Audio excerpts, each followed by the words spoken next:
welcome everybody. We are back for episode 2 of Standing Stones.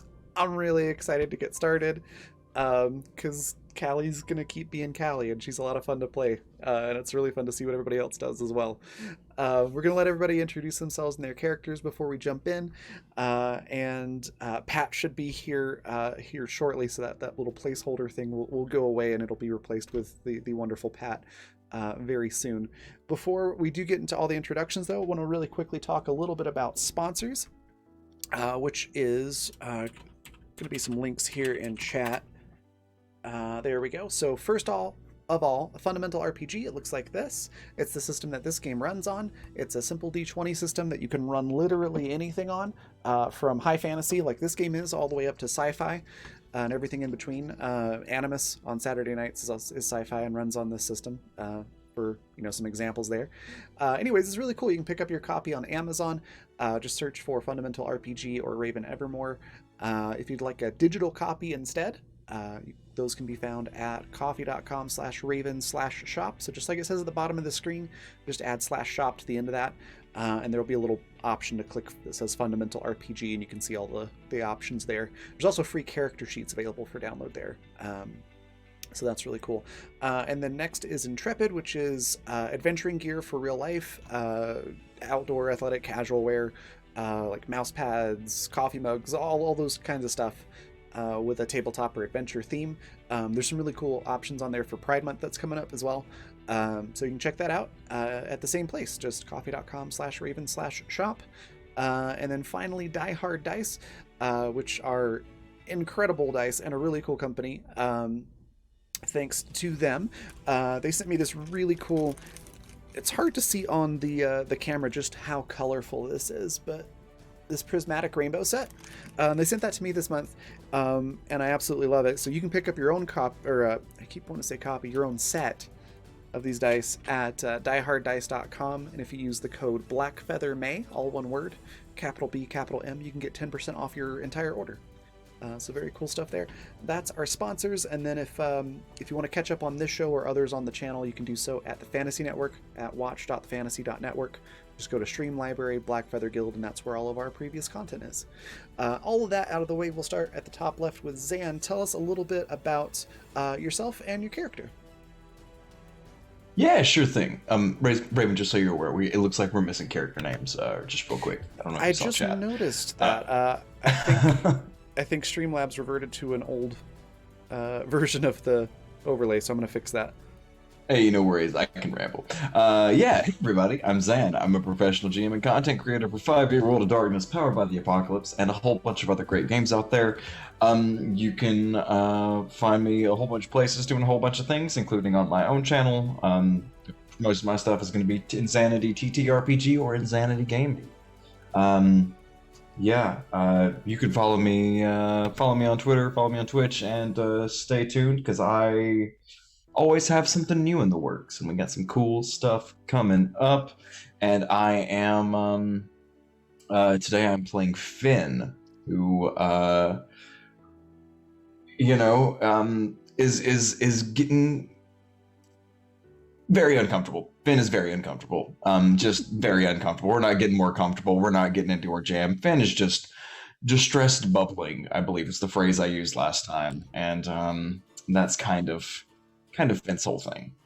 Finn is made of water, more or less, mostly more, and doesn't really leave far from the river. But last session, Finn dropped a big secret. That's maybe what's gonna push some stuff on today. Just have to stay tuned and watch. Yeah. Awesome. Next, we've got Icy Historian. Tell us a little bit about Veshna and yourself. Hi, team. My name is Icy Historian. I am a professional person who hangs out with other people who do role-playing games on channels and stuff. I am Icy Historian any place that I feel like being found on the internet. You can follow me on Twitter, which I occasionally remember exists. So there you are. That's what I have to offer, folks. So I'll be playing Veshna Brevik tonight, and Veshna is the sort of Harriet the Spy of our little town. And Veshna has just figured out Fenn's big secret and would really like to circle back to that at some point. Like, it's on the whiteboard to be discussed at a future meeting, so we're going to kind of get there. But there are some other things that Veshna kind of has her eye on, very much keeping the lines of communication open around the way. And yeah, I'm looking forward to session 2. Awesome. Next, we've got Jay. Tell us a little bit about Beckney and yourself. Hi everyone, I'm Jay. Apologies for the voice. I am a role player and a game dev, and you can find me on Twitter or itch.io at AlienJays. Tonight I'm playing Beckney, who is a goblin raised as a pangolin who is just a true disaster in every sense of the word, but they've got a good heart. So they are a foundling, I think is the term we used, of the mayor, and is a sibling to Pat's character, whose name I have completely forgotten. And they're thank you. So they're kind of just along for the ride and making trouble as they go, but also trying to make money as they go, and just do whatever they can to get into and then out of said trouble as much as possible. Awesome. And then I'm next. So I'm Raven. I'm the creative director for the Raven Evermore, which is my brand for all the various things that I do, most of which are tabletop related. I'm putting my link tree into chat. If you're watching this later on the Fantasy Network, you can find that at linktr.ee/theraven, just like it says below my face, spelled like that. And then I play Cauliflower, or Callie, who is your very typical shonen anime protagonist. She is not very bright. She really likes to fight, and she is genuinely a good person with a good heart. But yeah, she basically either wants to lift, throw, or fight everything she comes across, for the most part. And she kind of looks like that picture behind me. So yeah, that's me and Callie. Next, we'll go over to Hannah. Tell us a little bit about Sage and yourself. Greetings. I'm Hannah, an unprofessional human who hangs out with people to do TTRPG stuff. And today I will be playing Sage, who is a fawn, hence this. They're a little bit of a nervous fawn, but also kind of the pseudo mom of the group. And also a bit of a healer. Voice of reason? Voice of reason. Yeah, definitely. Usually the voice of reason. And then I just heard from Pat. He'll be in here soon, so we'll let him do his intro in a moment. But Calliope, tell us a little bit about yourself and this really cool world that you've set up for us. Hello, I'm Calliope, and I am a middle school teacher, PhD student, mom, general person who likes to have a lot of things going on at once. This is Haven Valley. It is a valley that is very safe and seems to be surrounded by mysterious standing stones. What is beyond the standing stones is what our little group of miscreants is trying to figure out, although some of them may know more than they have let on.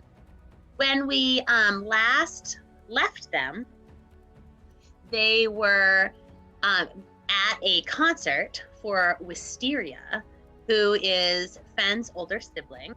And now we're here the next morning seeing kind of what everybody's up to.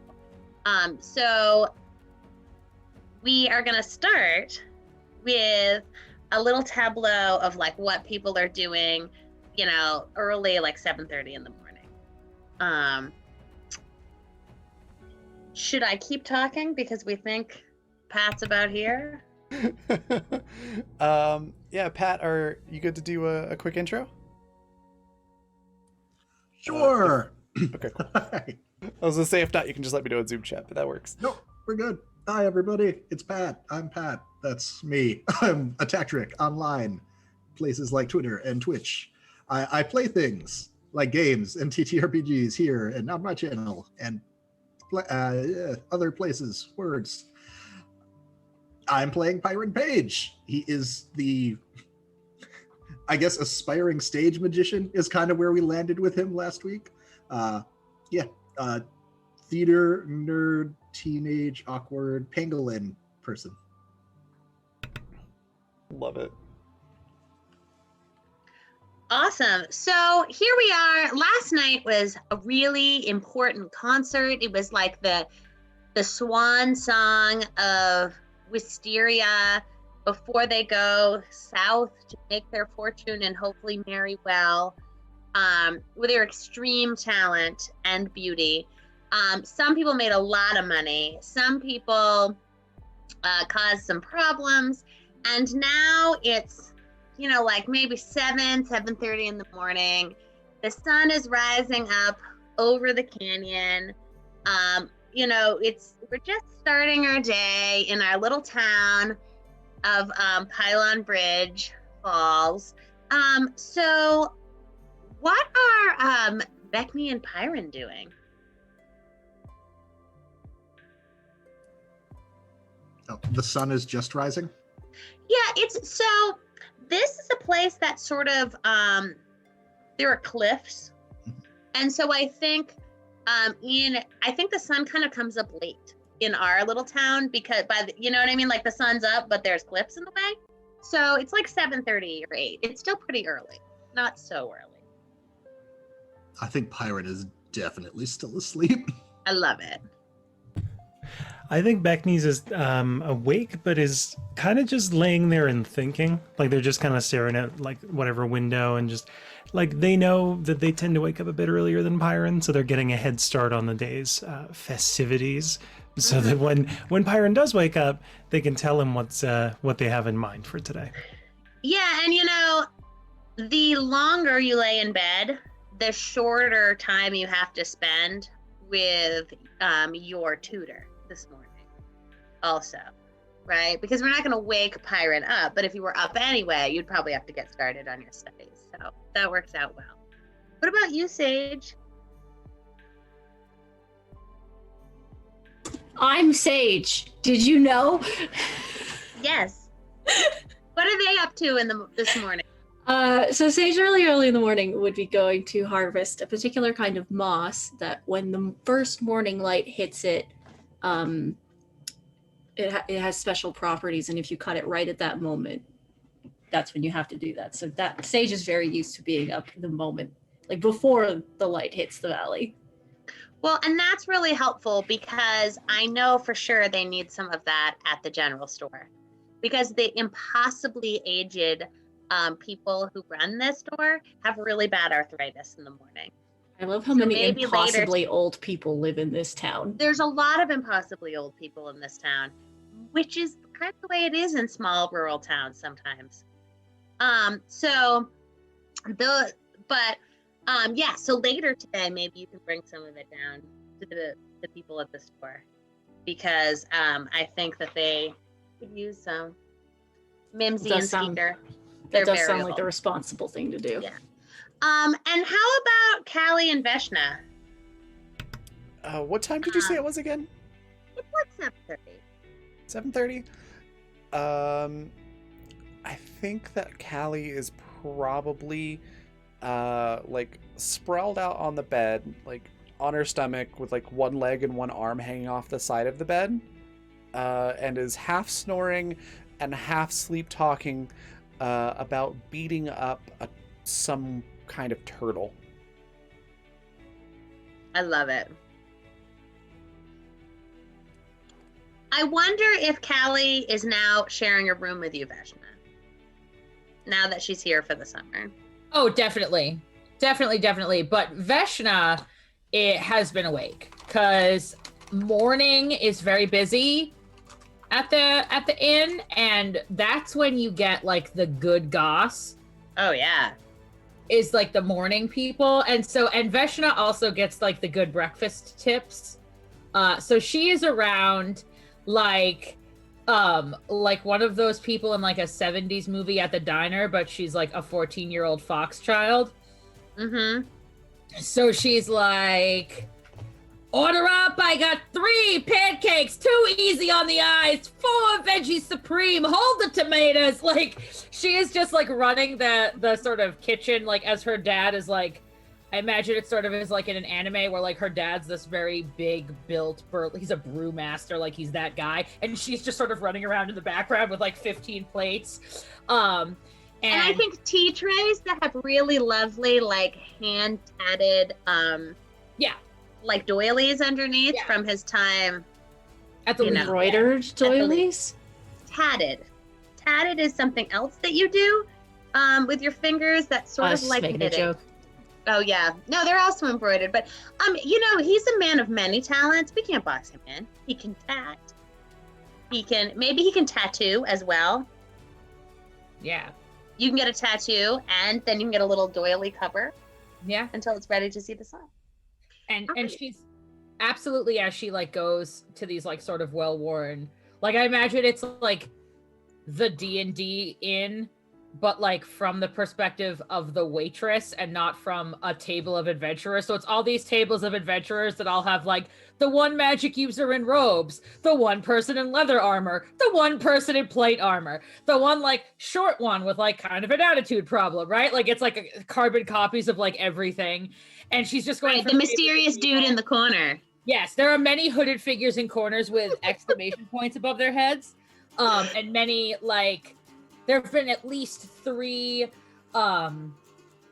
well-worn individuals running in the door, fainting immediately upon sight and dropping a parchment out of their pack. You know what I mean? Like, it's a lot of that. Yes, and I really feel like the design, one of the things that's really great about the design of the Pylon on Inn is that it's not like a rectangle, it's a many pointed star. Mhm. So that way there's so very many corners for Yes. the mysterious people to lurk in, because that is one of your major, you know, groups. Oh yeah. Yeah. And so Veshna is definitely around taking orders and pouring coffee and, like, all of that. Like, she's got, like, a little apron on with a little, like, fox ears out of, like, a bun. She's got a hairnet over her bun. Not quite sure, like, why. She hasn't quite figured that out, but it's just, she's like, oh, obviously I have to have a hairnet on, but it's just over the Right. bun part. And so she's, like, running around and gathering up any information that she can, as well as any tips that she can for her excellent service. Yes, and I think the other thing we see as we pan across the Pylon on Inn is that many of the travelers have new copies of the cryptid zine that Veshna makes that has all the hottest tips for spring and summer for catching cryptids in the area. There's some really interesting things that have happened recently, like a horn, a big mysterious horn was discovered coming down the river. Over a day's ride, there was a very mysterious skull that looked like it had one big hole in it. There's seems to be a lot of, like, fire flies or eyes. It's hard to say on the river. It's very mysterious, and it's definitely, you've got a lot of your early customers are looking to find cryptids. Yeah, and I think Veshna is very much like sort of running around a little bit big for her britches, but every once in a while you'll hear her be like, Daddy! And she, like, runs and, like, does something and then goes back to, like, jotting stuff down. I imagine there's, like, a real waiter or waitress who's, like, sort of following along behind her and, like, putting the plate on the right thing and, like, taking the copy of the zine and being like, no, honey. And yeah. Well, so as all these things are going on, we're going to pan out a little bit from our town. It is, you know, that in our town, it's foretold by the positioning of the stars and heralded by the advent of the lightning striders that there's going to be the blossoming of a flower that none in Pylon Bridge have ever seen. But it's coming. And the river is covered in the glow from the lightning striders, the water striders at night. And they have a cool glow, like lightning bugs. And there's definitely something happening. So we're going to bring our focus sort of past the general store, where the 2 impossibly old people who run it are sitting on the porch, Mimsy and Skeeter.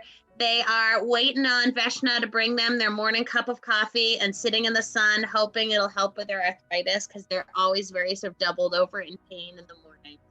And hopefully Sage will come by with that, with their must soon too. And we keep going, and we see that the first sunlight is hitting Pylon Falls Bridge. And it's this massive ancient structure, like compared to a lot of the other things. And it's made of these huge, like impossibly heavy rocks. And I think one of the things that's really interesting about it is that it doesn't have any mortar. It's one of those that's just put together by sheer will and physics. In the actual bridge part, some of the part,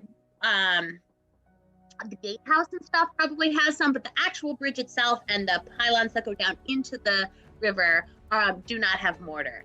And it is, if you can imagine like the Arc de Triomphe, the shape of the Arc de Triomphe, there's one of those on each end. And the side that's close to Pylon Bridgetown, that side houses the toll house. And the Euglena and Diatom and Cress, who are the adults who live in this bridge, have hired 2 folks from Days Ride to take tolls. And on the Days Ride side is the gatehouse. And inside the gatehouse, it's all hollow. There's like, it's honeycombed through with all these little rooms. And some of them are terrestrial and some of them are aquatic for the keepers of the bridge, because you're never quite sure when the children come out which they'll prefer. So there's a little of everything. And we're going to zoom in to a small translucent window at water's height, and we're going to find one Fen Karst, disappointing younger brother to the talented and amazing Wisteria, not to mention beautiful, who's getting his comeuppance from said beautiful Wisteria for being not so talented. Let's not forget how humble Wisteria is. Like, if we're gonna say some nice things, let's remind everyone that Wisteria is the beacon of humility that we should all strive to be. The problem with being so talented and beautiful is that other people are really jealous, and sometimes they make snide comments, and you just have to let it roll off of you like water off a duck's back, because you know, it's just the way it is. And not everyone can be this talented. And so we see Wisteria and we see them in a sort of semi-aquatic room, right? Where there's probably some stones. And I mean, this is where they live. So it's nice. Like there's some watercress and like, you know, algae and stuff that's growing. And there's lots of like little furniture made out of aquatic things, and plants and roots. And there they are. And Wisteria is draped over one of them in extreme distress. It's just you don't even try. No, I do. It was your thing, and I didn't want to try don't to even like. Try to be beautiful. No, I just didn't. No, I didn't want to. I didn't want to try to upstage you. That was all. You can't upstage me. That's ridiculous. That is the most ridiculous thing I've heard anyone say ever in my life. And you had one dead fish in the middle of your being. This is my concert. You're pulling focus by being ugly. I really hoped it was just sleeping. I didn't know it was dead yet. Dead on the inside. Just like you. You're just jealous.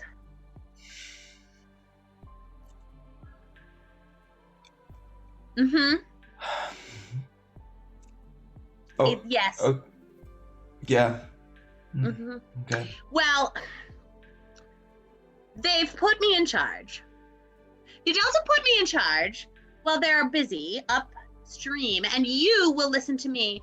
I have lots of things to do. I have to get ready. I'm leaving soon. And you need to just try harder. You're a wreck. You're a wreck. What should I do? Just come here and I'll fix you and then get out of my sight. I've got a headache now. Look, I'm boiling. Oh. I'm boiling because of you. Oh, yeah, you are. Okay. And I think Wisteria is like pulling all these little pebbles and like putting them like this, sort of like very decorative eye makeup, and maybe like some assorted hair that is like seaweeds and things like that, and maybe some like big flowers, like maybe a flower necklace, and it looks very much, I think, like bad cosplay, bad Wisteria cosplay, or like a small child dressing up in their parents' outfit, right? What else do you think Wisteria would put on Fen? I think that Wisteria definitely like I'm getting that same like strangely sized like clothing too, but I'm also kind of getting a little bit, you know, when you're like 14 and somebody pays for you to have a makeover at Sears. Yeah. Like just the entirely age inappropriate makeup. And so I think like some of the stuff is definitely going to be a little bit weird, like a starfish over the back of like one of their hand areas. And I think like maybe just some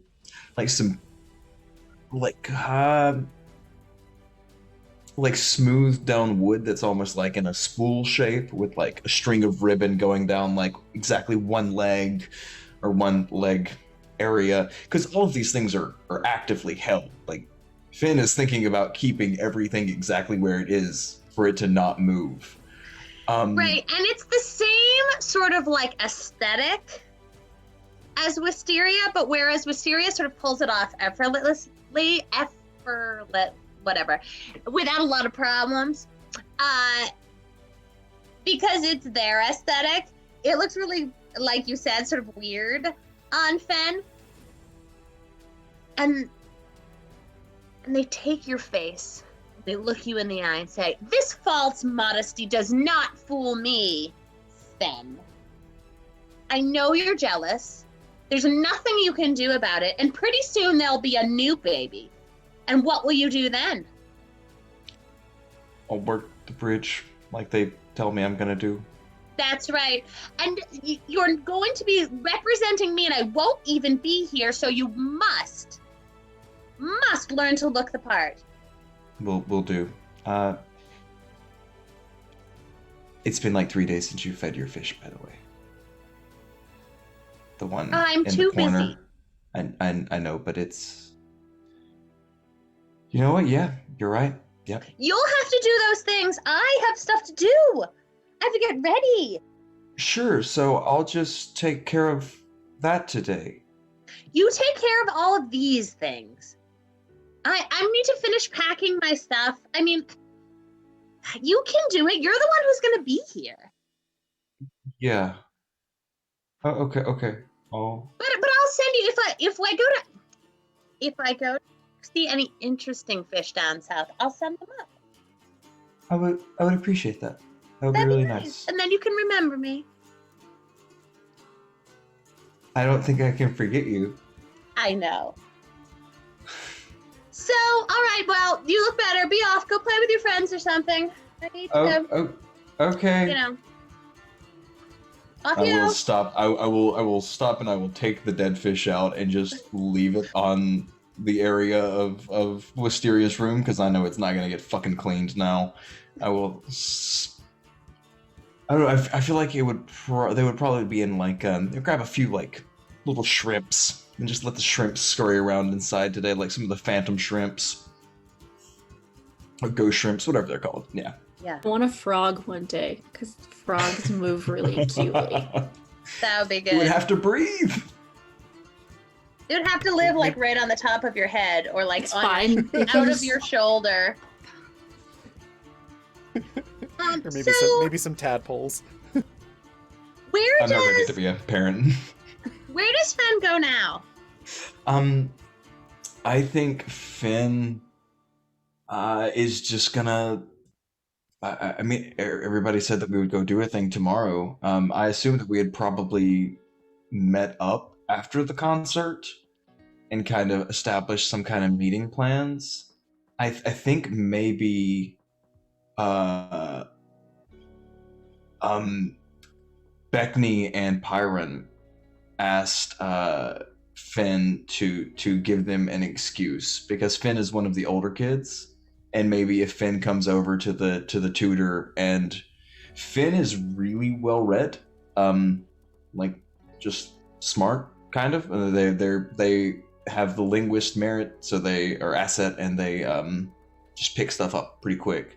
And so I think they're on oddly good terms with the teacher, just kind of teacher's petting it. And so Pyron and Beckney before might have asked Finn to come and like, we're going on a field trip today. Maybe. I don't know. Does that feel right? Yeah. I can see it. So I'm thinking also, Veshna, if you like all this goss is great and you are making bank on your stuff, but the best goss is what you learned from Fenn yesterday. And you have a great excuse to get over there to the bridge in bringing Mimsy and Skeeter their coffee. Yeah, I definitely think that Veshna sees the sort of to-go orders piling up, like for the regulars around town. And I think that, you know, it's a great opportunity to expand the reach of her zine, her publishing empire. She got like a new set of crayons for her birthday, and like it's really helped her up her productivity. And so I think that like she does that thing that kids do where they just become a little bit more annoying than the adults are really prepared to handle at that moment. So I think she kind of starts like being underfoot until her dad has the brilliant parenting idea of like telling her to go deliver the stuff. And then she's like, fine. And then it's just gone. The baked goods, like I imagine like bags and like a bunch of trays with different mugs and coffees and teas. And she is all over. And definitely brings to like all the, like it's like the family circus when the little kid is going through the town and it's like, I start here, I have to go to grandma's. So she goes to like every place handing, delivering all this stuff, and then she gets to the bridge. Yeah, so actually I'd like to stop you at the store. Because that's where Mimsy and Skeeter are sunning themselves. And everyone in town knows the store doesn't really open till like 9 because they have to sun themselves and have a cup of coffee first. Yeah. Black. It's black. The coffee's always black. And they come up.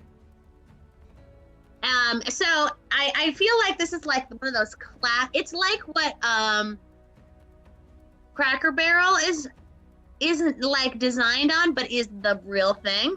Mm-hmm. Yeah. Right? Like the big porch and the like random stuff. And, there's also adventuring gear. It's very, I am an NPC and I have a store that has all the things.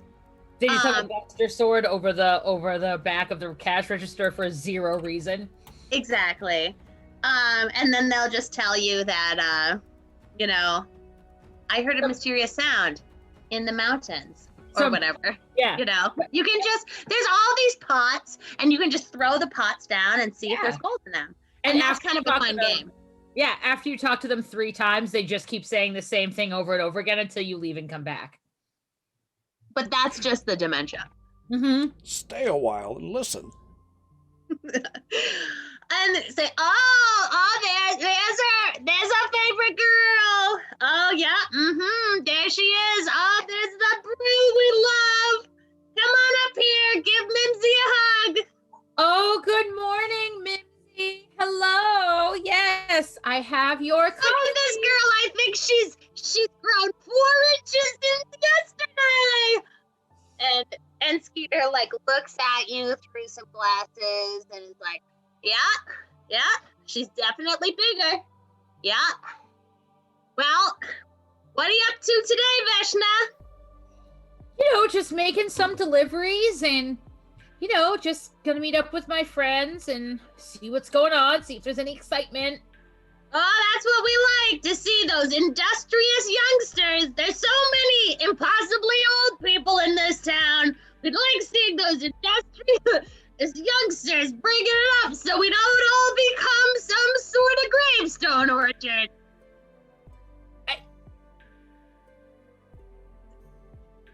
You know, that's a lot for me. But yeah. You get over to the gravestone orchard lately. There's lots of gravestones on the gravestone tree. You could pick them. I couldn't possibly. I just had breakfast, but I'll try it out later. Juicy. Yeah. So listen. And Mimsy leads in and says, "Don't listen to him. He doesn't know what he's talking about." I think she kind of gives Mimsy an exaggerated wink, right?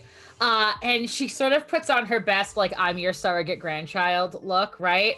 And is like, now you two, I think, know probably just about everything there is to know about anyone who's ever come through here, right? Oh, yeah. Hey, give her a Werther's. Hey, Skeeta, give her a Werther's. She's so cute. And he's like wrestling around his pocket. And he pulls out a Werther's. He gives it to you. All right. She takes the Werther's, knowing this dance well. And she says, you know, my friends and I were picking candy fruit yesterday. Oh, that's great. Yeah, that's good. That's good stuff. And Skeeter's like, yeah, maybe that's what I was talking about. Is that what it's called? I thought for a second it was called gravestones.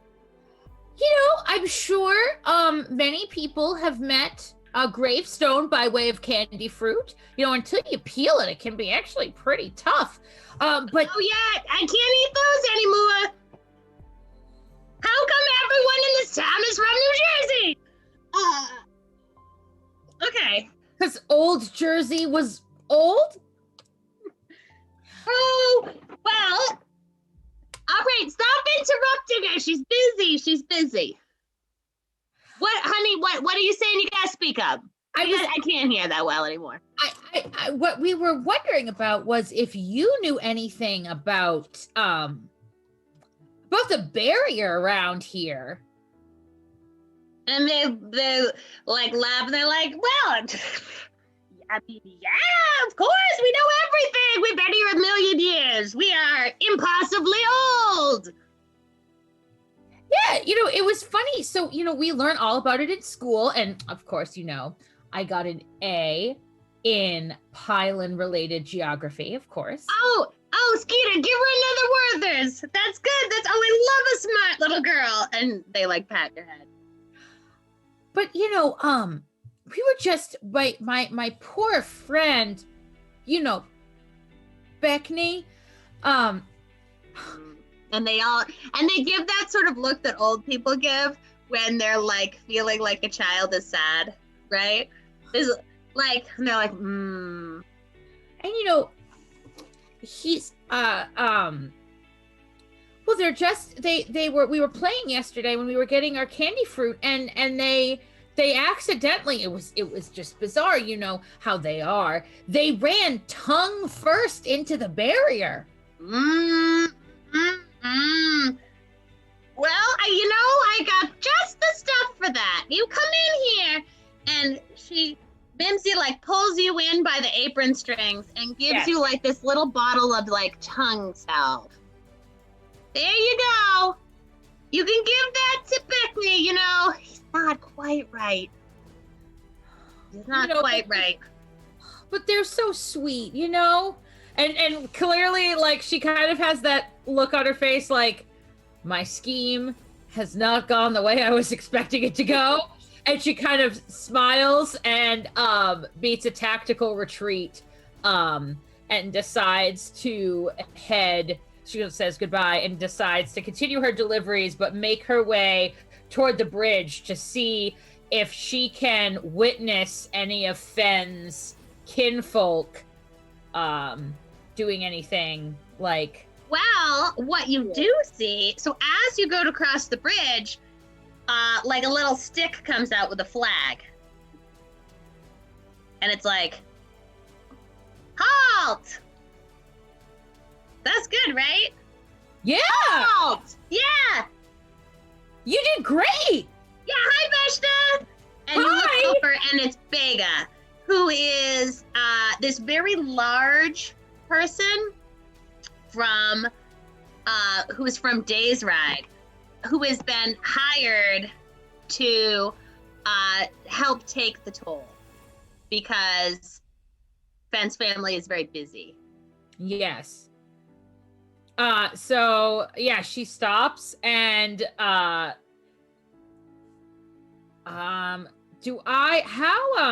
smart is this individual? You're just gonna have to see. Okay. So the only thing I know about them is that they were hired from Days Ride. Well, and... oh yeah, I mean, they really, really like Khaled. Okay. Hey, is Callie around yet? Callie is just getting ready. She's here in town for the summer. She's come.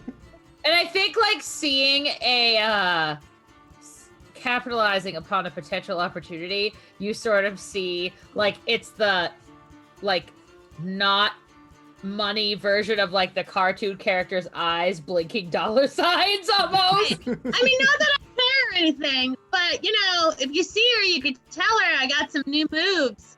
Try out. Do a suplex now. Wow. Yeah. I don't know. That's so Or whatever. very Come by. actually interesting to me. So Actually interesting. you know. Okay, we gotta start rolling some dice here. Roll charm. Roll the only thing you're good at. All right. What am I doing? Who am I? Where am I? This is like a little too real for me right now. Roll charm. That is an Not 18. bad.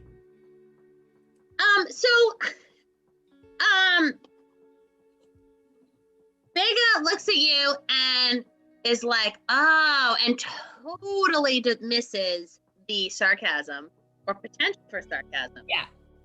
Yeah, I And think. starts explaining this in detail. And she's, Wait. yeah, she kind of sits there and is like not resting on anything though, but she's sort of like, uh-huh. Finn, I think this is about the time that you have left Wisteria. How many times do you think Fenn has heard Vega talk about this? Probably quite a few, but I think at a certain point, like Finn is aware that like the face just has to look that direction. Like the sensory can be coming from other places as long as it looks like there's a face pointed at the right direction. People aren't really sure about what the appropriate emotional engagement is supposed to be with Finn, so they do just kind of agree sometimes. And oh yeah, it's wild. Yeah, yeah. Yeah. So How yeah, did that so you make can see the little flag across the way, and you can see Vega in extreme detail explaining what a suplex is, which Marianne Calliope does not actually know. So you're just gonna have to imagine it in your mind, but it sounds like something wrestling people do. And so, yeah, there's some kind of throwing and headbanging, I think, in it. It seems, and there's maybe chairs, I'm not sure. There's But- definitely not chairs. There's chair fighting too in wrestling. And So I in think that's wrestling, part. yes. Mhm. This is not real wrestling. This is like WWE wrestling. Wait, is this gonna be a crossover episode there, Pat? Uh-oh. It's gonna be a crossover episode? But- Are you And gonna get so- punched into dust too? So, I hope not. Vega is like explaining this in some detail to Veshna as you come out, and is definitely standing between you and Veshna. When Finn approaches, Finn's just gonna go, or is that the great suplex of the third cycle or the second spring? Which one are you talking about today?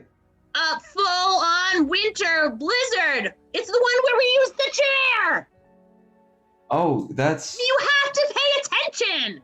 Oh my gosh. Veshna,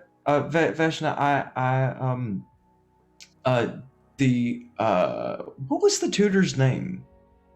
The tutor's name is Duncan. Duncan. And Finn's gonna go, Veshna, Duncan's gonna be upset if he sees you out here. Don't you need to go back to studying? Oh my gosh! Finn, you're so right. I am so forgetful. What I was going to do, thank you so much, Finn. What I was going to do is tell my new friend Vega here that, one thing that I know Callie was really hoping to do was find out a little bit more about this barrier. So if Vega, really wanted to get in Callie's good graces, that would be a great way to do that. But you know what? That winter fun carnival thing with the train sounds great too, and I'm sure that you're going to do a really great job. And I think that like Veshna just sort of like, if Finn had like an arm appendage, she would sort of like slide her arm through it and just sort of one uninterrupted stride on the Get your hand out of me. tell Callie that, I'm the barrier, but she could pass through here without paying the toll, maybe, if she wanted to hang out sometime. Sure, my Whatever. guidance counselor talked to us about that, and that's something that we're not allowed to discuss. But you know what? I'll express the sentiment. Yeah. Okay. Tell her about the chair part. For sure. I couldn't possibly forget it. Bye. Bye. And they just kind of wave at you. They're real confused. And they just go, but luckily there's some like adventurers starting to come through. So they're pretty busy with some small tolls. So Fen and Veshna, you're starting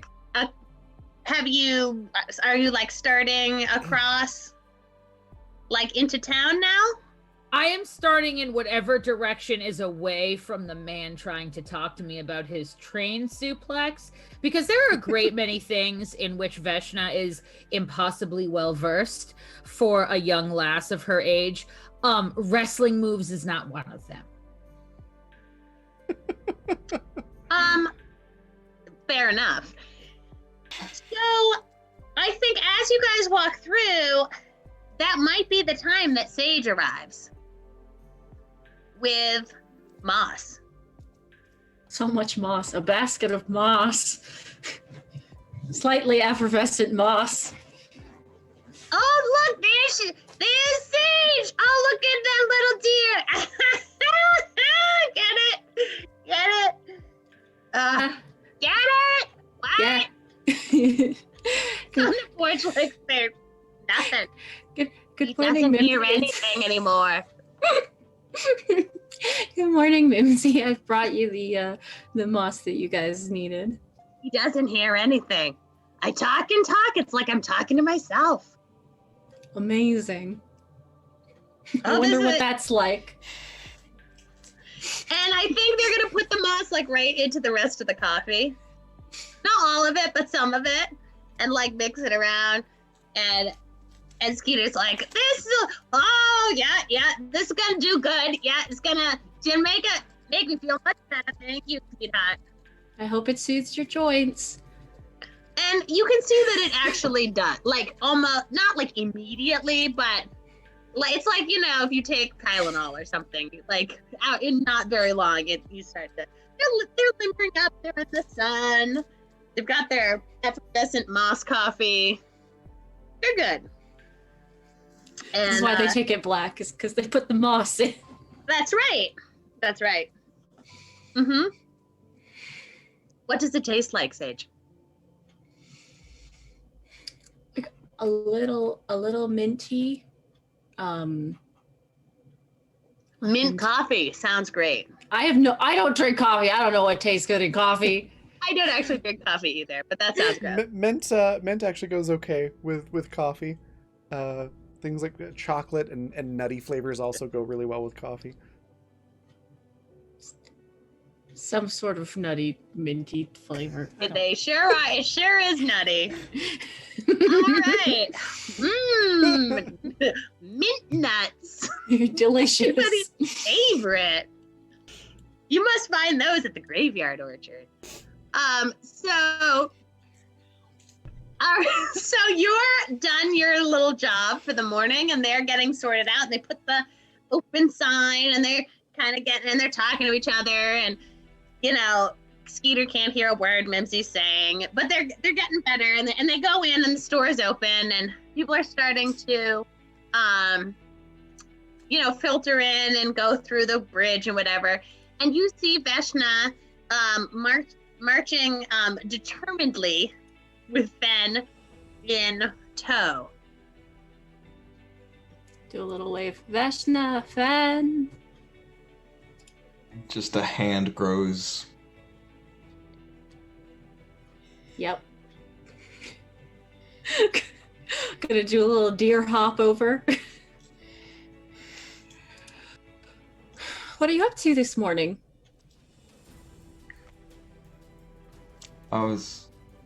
We said we were gonna meet up. I was gonna go.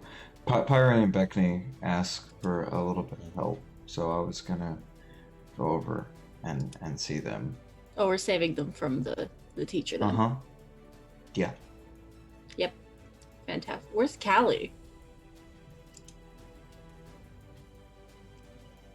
Well, she kind of like looks up at the sun and like she kind of licks her finger and like puts it up in the air like she's testing the direction of the wind.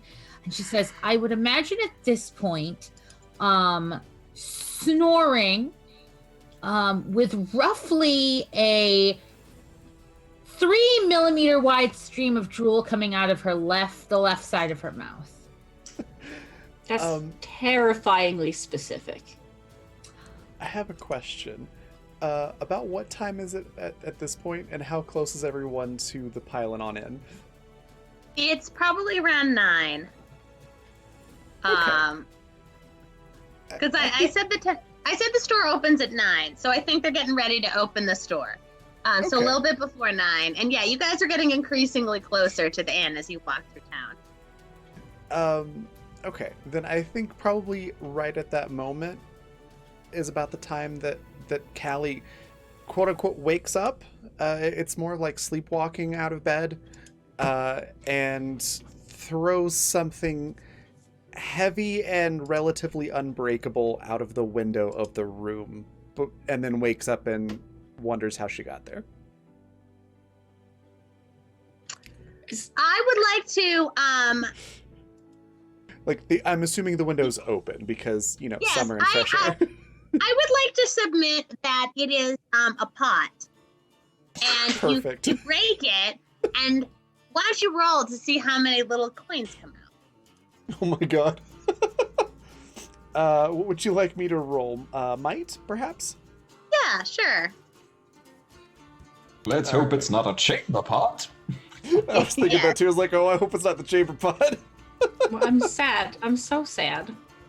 19. The real question is, All right, so been as leaving this pot coins comes in you? flying out and breaks in the center of town, with all the other pots, like I think the ground is like maybe cobbled in like broken pottery. but decoratively.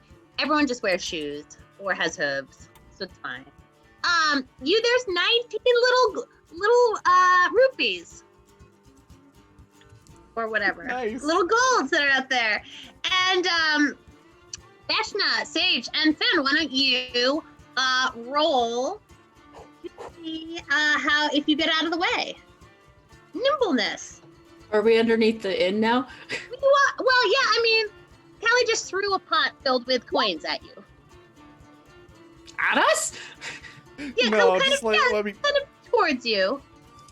just like woke up and like I don't know, kicked her through something out the window without realizing it, and that kind of woke her up. I rolled a 5. I am dead. I sort of like the idea of Fen also rolled really low, and I sort of like the idea that maybe the pot smashes and the gold coins sort of pass through Fen and hit you. Or at least some of them do before he like gets himself more solid. Because that's unexpected. Okay, so we'll you're gonna roll a little bit of damage from being hit by coins. So you're gonna take Thanks so go much, ahead. Michael, for the $20 donation for a challenge. I'm assuming because the caption says $20 for a problemtunity. So with a challenge, Calliope, you get to basically increase the difficulty level of the session somehow. Be it Okay. an environmental hazard or just a more challenging encounter or So- whatever you would like to do. So I know that we're sort of getting a slow start as we sort of do this world building as we go. I have some very challenging ideas for the second half. So Fantastic. thank you. We will make this work. Sorry, Fen. I think your house just got a lot harder to navigate. But yeah, so you're gonna take a couple points of damage. You're gonna take 2 points of damage, Vashna. Little damage. Ben, I don't know if that damages you, although it does. Maybe one coin gets stuck, or like it rearranges your really terrible outfit in an uncomfortable way. I think that what happens is it makes Finn spooked, which is kind of the only like word that I can think of where it would just kind of be like, you know, the pattern that forms when you throw a water balloon at like a dry wall and just Yeah. Yeah. I think Finn momentarily does that in surprise and then contracts and just like kind of has to walk around and like just touch the wet spots on the ground to get the water To back. catch themselves. Yeah. Mhm. The other thing, Vashna and Sage, is you do notice that Fen looks really weird. Like they're playing dress up. Because they don't look quite themselves. They're very decorated. Was Wisteria bullying you again? No. I felt like dressing up today. Okay, sorry. That's all. If it's No. intentional, I'm very sorry. It just Oh no! it seems out yeah. of character. Are you trying something new? You know you don't have to dress up for us, right? We're your friends. But if you do want to, I'm not saying anything about what you can or can't do. Oh my gosh, so awkward. I love it. I don't. It was just a thing that I was doing today. I don't know. I don't know why. It just kind of felt like the thing to do today. No, thank you. I'll keep that in mind next time. Callie, as these two have this awkward conversation, are you like walking down? Are you jumping out the window? Are you walking down the stairs? Like, how are you connecting with your friend now that you've so accidentally thrown a pot at them? I think Callie's like, well, first question, doesn't really change what I'm gonna do, but I'm just curious, how high up am I? Is this like a second floor window or a It first floor is window? for sure a second floor window on the right above the porch. Fantastic. So Callie's gonna just like stick her head out the window and go, "Whoa, that was really cool. That pot broke into a lot of pieces." And they go, "Oh, hi!" and wave to her friends. And she's gonna climb out the window because I forgot until like right after this session started that I gave Callie a tail. She's got a That's monkey right. tail. A prehensile tail Yeah. at that. And she's gonna use that to help her climb out of this window and down the side of Okay, the well, building. We're not gonna put this prehensile tail we gotta put it to use. So I think that the porch has decorative gingerbreading on it, which Love- is I don't know if that's what they call it other places, but it's like when you have those Victorian houses that have the decorative bits Mhm. that look kind of like a gingerbread house that Yeah, I have know what you're holes talking and about. little spinnerets or spindles and whatever, so that that they can be used and they're decorative and maybe they're little tiny pylons. That's what they are.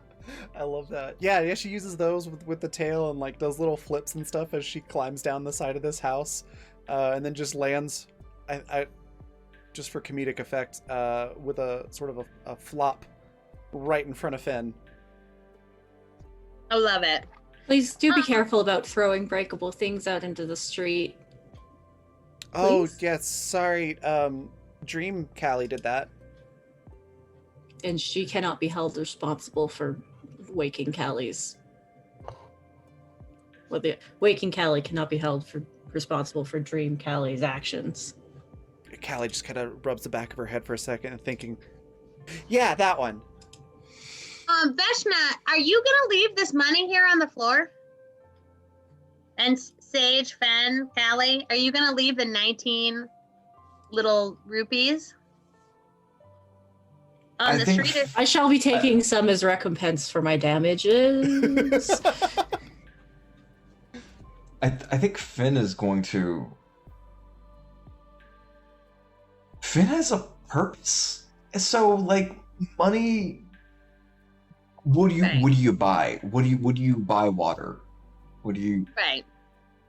So I think Finn is pretty like just it's like pants. It's like okay, it's a really cool thing for other people, but it doesn't really apply to me.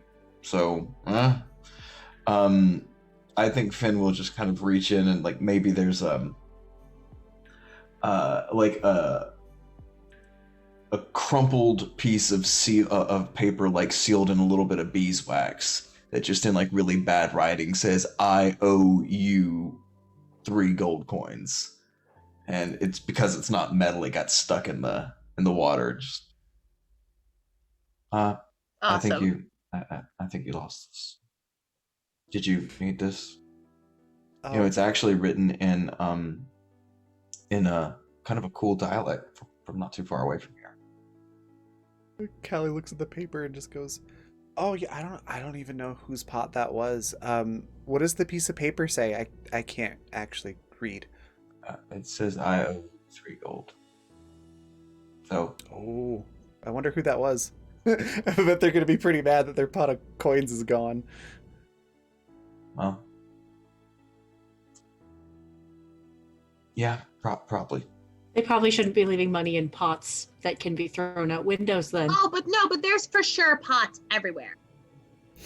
Well- On the starch road with the, Well, with the potatoes and the like berries and stuff. There's also like little pots for travelers to throw and That's see what great. comes out. And Rapidly everything- growing tall Probably grass. long grass also that you can practice cutting and see if any coins come out of the long grass. It's great. It's Oh, no. it's the rule of the Um, land. You could say like the high rule of the land that those have to be. Indeed. Yeah. No, there Indeed. are gels in there. No, when the gels are All right, everyone take 1,800 points of psychic damage. Oh, and we're all dead. But no, Well, this is Kelly is gonna look at unfortunate.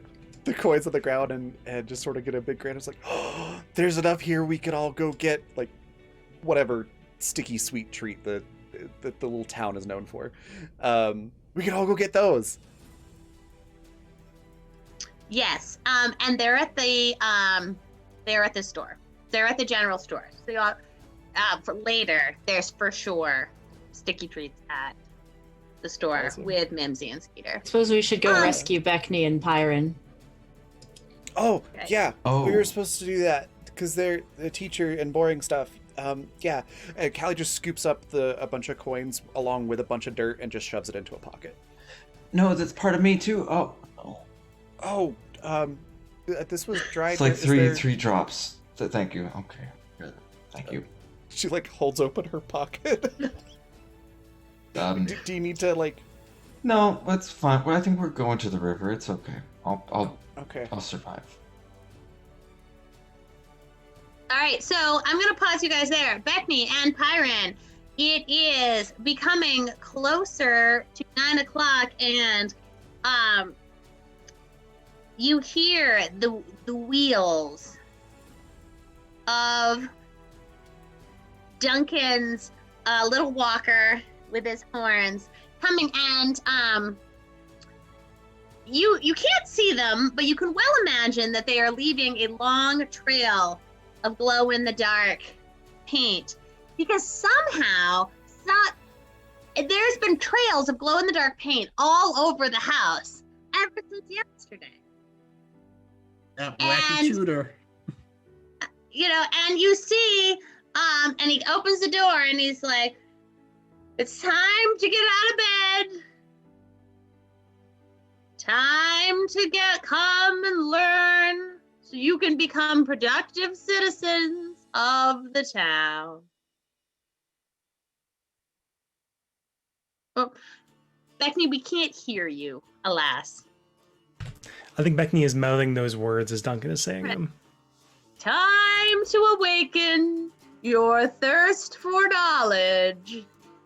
I've gotten some breakfast for you provided for your bodily thirst, but only knowledge can quench the thirst of the mind. And he turns around and his little coat still says, "Kick me on the back."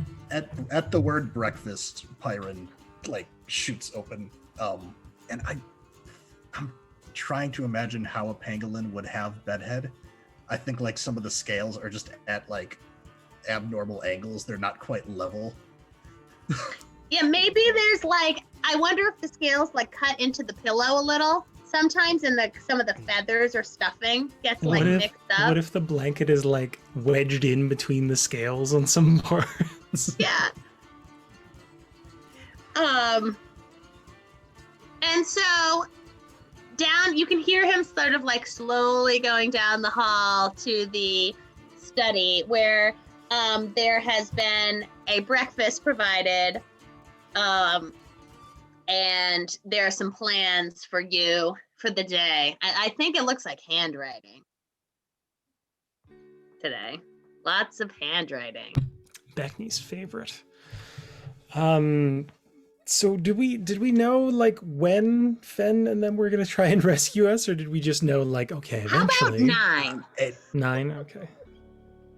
I mean, it should have happened already, right? Like, do we need to just rescue ourselves at this point? I mean, it's been forever already. I mean, You I've just been- woke up. it's been Pyron, forever since like you went to sleep, and now it's more than forever. So maybe wait a bit more. Pyron, why don't you roll? I want you to roll like, how about gut feeling? Sure. That's a 6.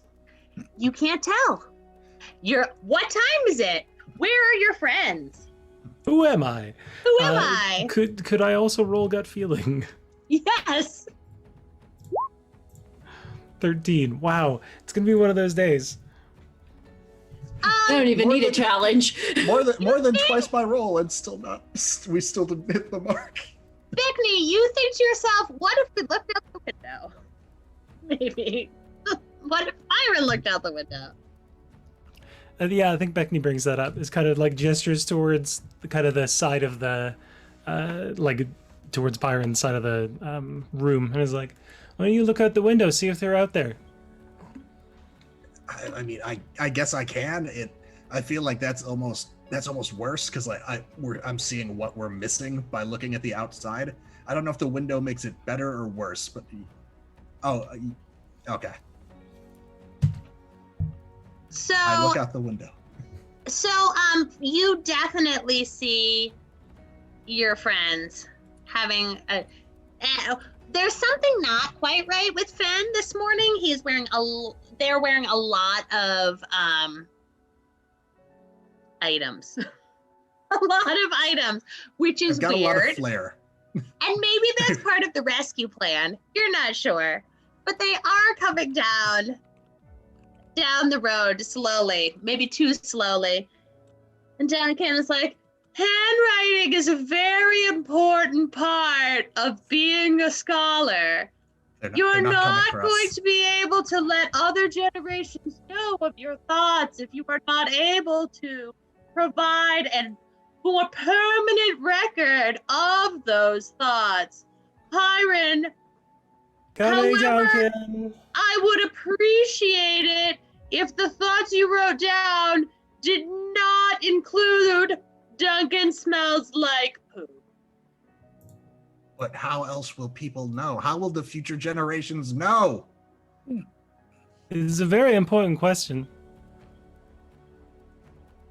Byron, the only reason I smell like poop is because of the flaming bag of poop that you put under my wheels 3 days ago.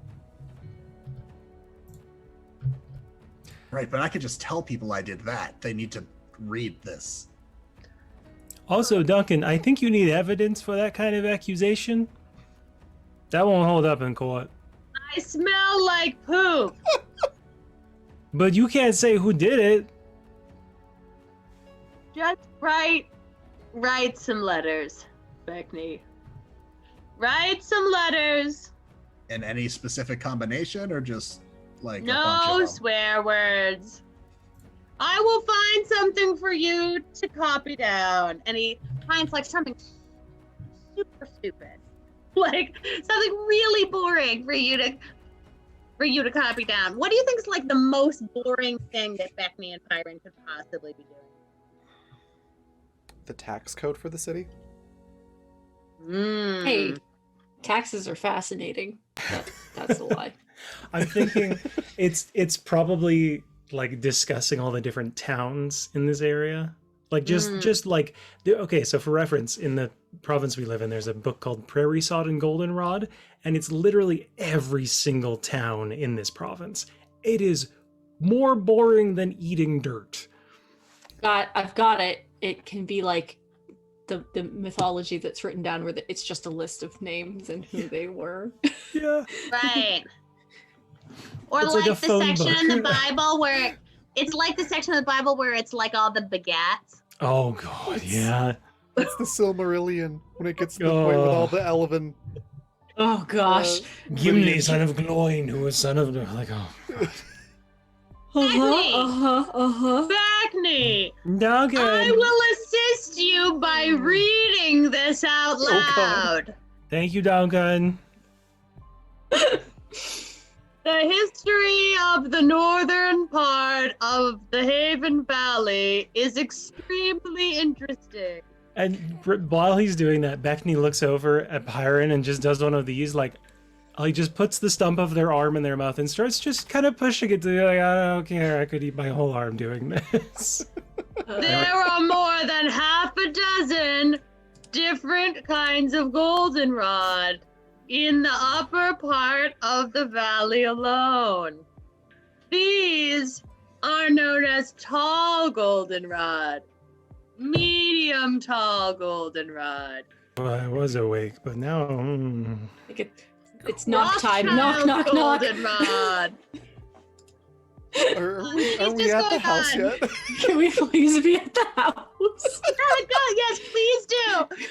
Please do. We Please be at knock. the house. We knock. Is this voice like audible outside of the house? I think just the like timber Just in- of it. Like, just in Oh your god, they're bones. going to die if we don't go now. Couldn't Sage hear? Didn't we establish like during the concert that Oh, Sage has Sage- wicked good hearing? Sage has been able to hear it through the window the whole time. Oh no. You're approaching. I Creeping think goldenrod has been known to have medicinal properties, including Callie's just gonna yell as loud as she can. Oh my god, somebody's burning books over there. Somebody Callie- like a Callie, teacher no, should we go actually- stop them. No, we have a legitimate reason to pick them up today. We don't have to distract him. Yeah, she's just already into it. She's like, somebody like a teacher should go stop them right now and stop talking and go stop them on the other side of town. Okay, I will have. Okay, well, I guess Duncan heard you. Duncan's like, a complete change comes over Duncan, and they're like, horns lift up, and they're like, what? Books are in danger? And they throw open the shed. They like whip the walker away, and they're like, you child, what is this that you speak of? It's like the end of A Christmas Carol. Callie just looks around like, child. Oh, he's talking to me. And then looks at Veshna and goes, yeah, Veshna saw it. Tell him what happened. Just kind of mutters under her breath like, I'm just the loud one. I don't know what to say. Mr. Duncan, it was just awful. A traveler, one of those scoundrels from Day's Ride, has come here with the treasured volume of the history of goldenrod horticulture and is burning them just about an hour's walk that direction. This is all my brother's doing. Larkin has never been able to forgive me for growing longer horns than he. Sorry, real This quick, is thank just his way. Thank you to Michael for the $8 donation for a disadvantage, and it's Calliope's choice who gets it. He did say that the fiend did say something about having an inappropriate attachment to arbitrary distinctions of traditional masculinity. Sage is like off to the side, like pointedly looking really far away and trying to pretend like they What cannot did hear he anything. say about horticulture? About the set? The set of goldenrod horticulture in all of the parts of the valley. Is it in danger? He said that it, and like this is coming from like small bubbles coming out of Finn's like side.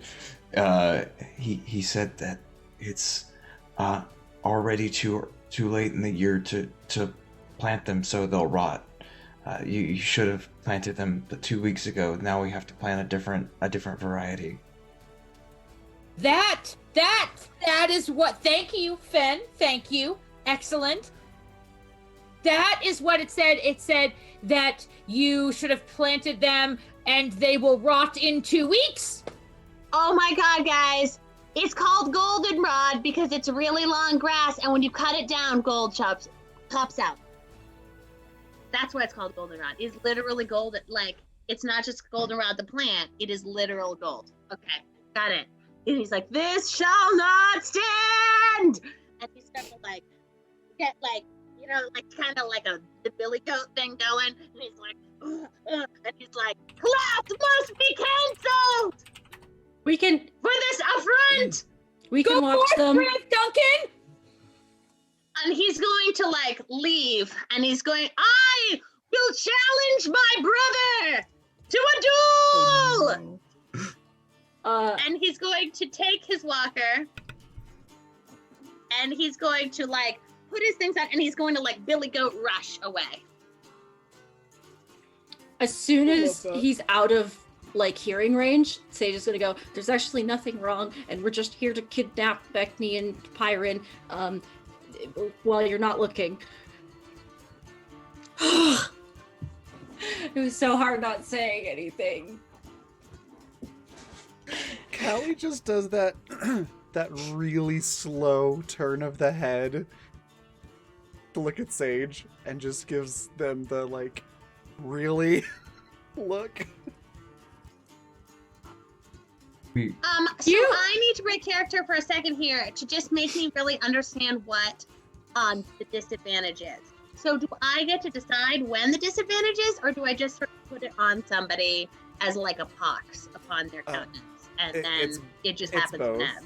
Whoever gets the disadvantage, it just goes on. I'll put the little thing on their frame, and then you can have them use it whenever you would like. Once. You get to tell them to re-roll and take the lower. Well, right. Okay. Any one time. All right. I wasn't sure. Why don't you just yeah, why don't you do it randomly? All right. Going off the overlay order. 5, 1, 2, 3, 4. 1, 2, 3, 4, 5. Oh, I'm sorry, Hannah. Oh dear. It's going to you. Excellent. So, the gang is finally getting together. You can see Duncan rush off to challenge his twin brother to some sort of duel. I'm sure that will have no lasting consequences. And Beckney and Pyron, you can look out the window and see, or you can rush down the stairs, whatever. What do you think you guys would do? Freedom! How high up is the... No, we've probably Come down the stairs, you are small. I was gonna say, I feel like either you guys probably already have an escape rope from all That's the what other I'm thinking. times, Yeah. or you're gonna go down the stairs with the patented rolling barrel maneuver. I think it's both. I was Sorry, go thinking a ahead. combination, like almost like when they like the inflatable slide if like a plane crashes. Yeah. Like I think we've got like instead of a rope ladder, like some sort of like slide out this classroom window. I feel like what we've got is like a bunch of bed sheets that are all kind of like rolled up into this big thing, and then we get into it, and then we kind of like just push ourselves out the window, and it unfurls us down. I think this is for sure an engineering role for Pyron to see how well this was made. Well, yeah. Mechanical engineering? Sure. An 18. All right, so it's pretty good. I mean, it's a little sketchy, but it's pretty good. You know, kids made it and it worked. So, so describe how you come down here.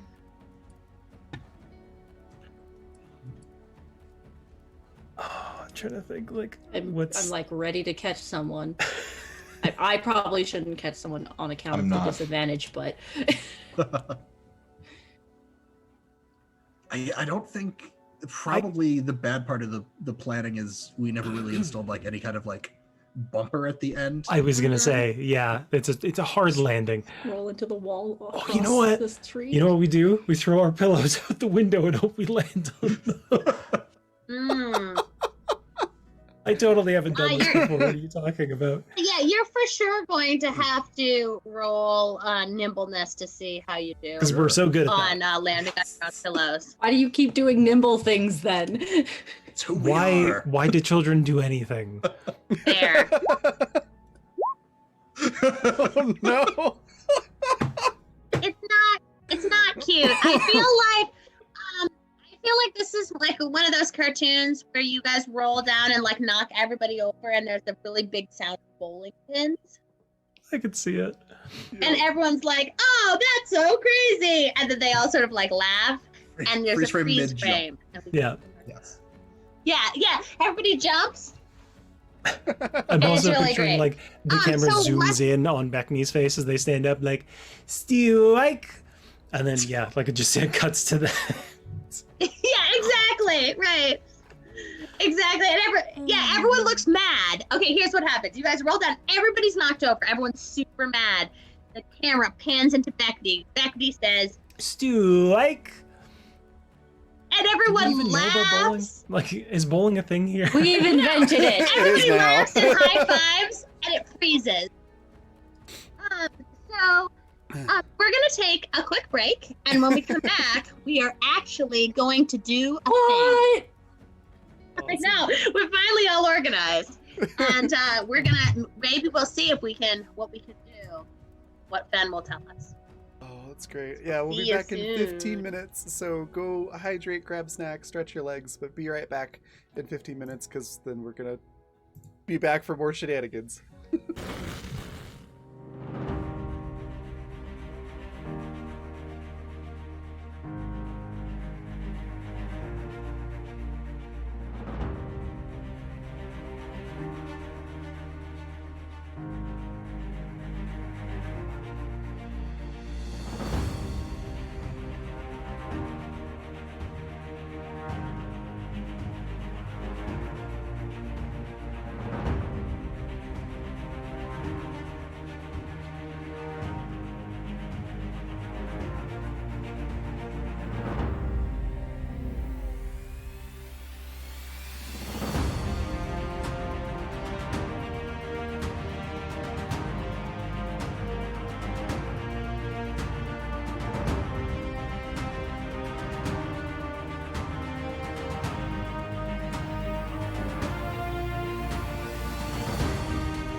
There we go. We're back. So, hello everyone. Welcome back from the break. We have moved a little bit forward in time, and we are now at the part where all of the kids have sort of gathered in the alley and are making their plan. Like the alley next to the house, out of the way of the adults. Maybe it's in the garden of the big house, of the Page house. And I see a lot of eyes on Fen. Let the interrogation commence. So, how'd everybody sleep? I slept good. I was fine. I can't believe we're actually responding to this. Beckney just shrugs. I do so wish we could explore the world on the other side of the barrier. All If right. Were we gonna? only we- Oh, sorry, Vashna. I interrupted. If only we knew a way through. I thought Fen knew how to get through. I thought that was what we were doing. I believe she's employing sarcasm. What's that taste like? Spicy. I like spicy things. Wait, I was gonna throw Pyron through the barrier, right? We're not doing that. We're going to find a nice way through the barrier, and then you can fight stuff on the other side. Okay, so sure, I can show you how to get through the barrier. But please don't tell. And I don't. It's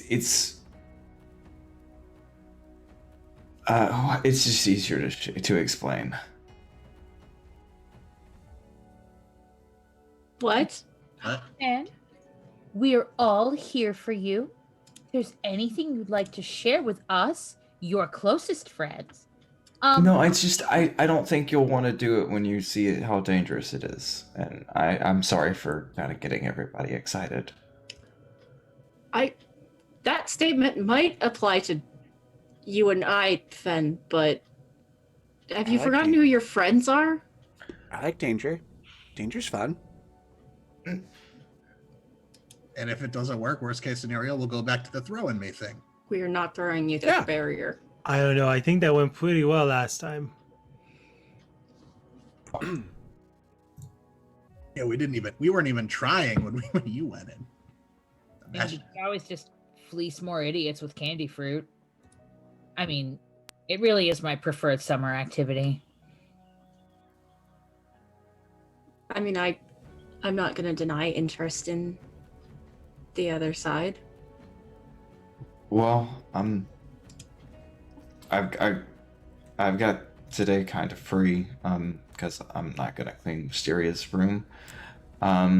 So I guess I can take y'all over. Why would you clean Wisteria's room? Yeah, You that's fan. a really good question. Yeah. Okay. Does anybody have any paper on them? Yes. There's that note that says I owe you 3 gold. You're gonna wanna not. I don't think I can tie it in a knot. Why? It's wet. Oh. I think Beckney starts pulling out some sheafs of paper that just have like writings and drawings and things that are they're not like super well defined, but they're mostly just for like reference from from Byron. So they kind of like they pull those out and they're like, I'm gonna go put these in the bushes. 1 sec. And they That's just like go off to blueprints. tuck them away. Wait Yeah. a minute. I was gonna say I'm pulling out blueprint. Like it's a stack of very poorly drawn blueprints, and then like Yeah. half-written song lyrics in another stack. Yeah.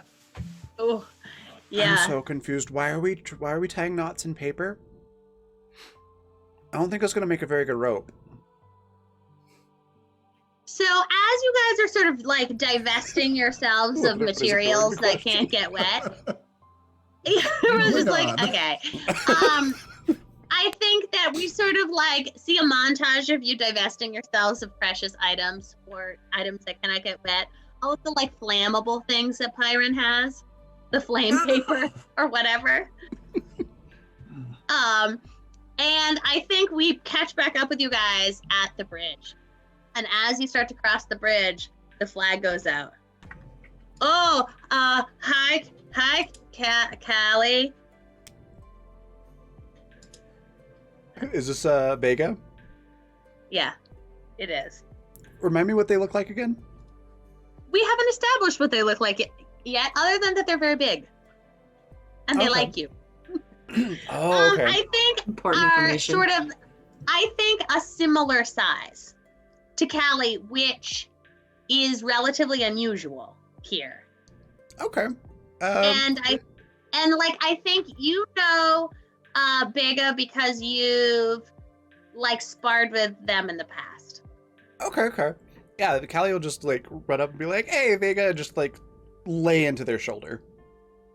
Like you punch your buddy in the shoulder kind of a thing, but Callie just full force punch. Yeah, and I think he like reels and like takes you out at the knees, or like tries to take you out at the knees, and it's like suddenly it's like full on wrestling. Okay. Yeah, Callie would go for that. I think as this is happening, you hear some like howling from inside, and a very similar looking second person comes running out, is like, tag me in, and goes to tag either you or Vega. Who do you would Callie tag out?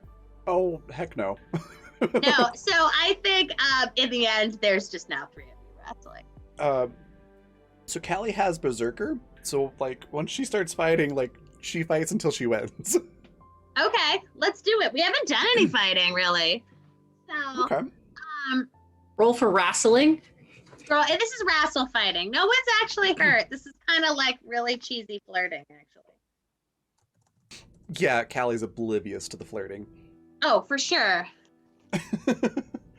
Okay. So usually for like a grapple type thing, it's a opposed might rolls. But we could do it however you would like. Yeah, I like that. I oppose my rolls is great. Okay. Nice. Got a 20. Okay. Or you can set a DC if you prefer. That since No, they're that's DCs. fine. They both got 16s. So I describe how you own both of them. These are your Excuse me. best wrestling partners. I think Vega goes for the legs and like Callie lets herself fall down. And then as the other one comes up, she just like kicks out both of their legs, and ends up with kind of standing up with like one head under like each armpit, essentially like just like headlocking both of them, and manages to just kind of twist her hands back a little bit to give them like a really light noogie. I think they are like in awe of you. They're both super. It's like twin expressions of like hard eyes. Oh yeah. Callie's just having that's a lot of fun. awesome. Hey, Vesha, did you tell Callie about the chair move? The chair move? Oh yeah, I can see you're like we're working right now, but maybe you could come back sometime and we could show you. We've been working on this tag team chair move. that Yeah, you might like. It's pretty cool. I'm always down to see a new fight, move, and spar and stuff. Yeah, it sounds fun. All right, cool. Maybe like you could come over for dinner or something. Like I do lean like over to free food. Veshna. Okay. Do you think okay. she'll ever realize that they're flirting with her? All right. Oh, we're gonna go back to work, and they're sort of gonna like scramble off to decide what you serve Callie for dinner. Kelly just smiles like, okay, bye.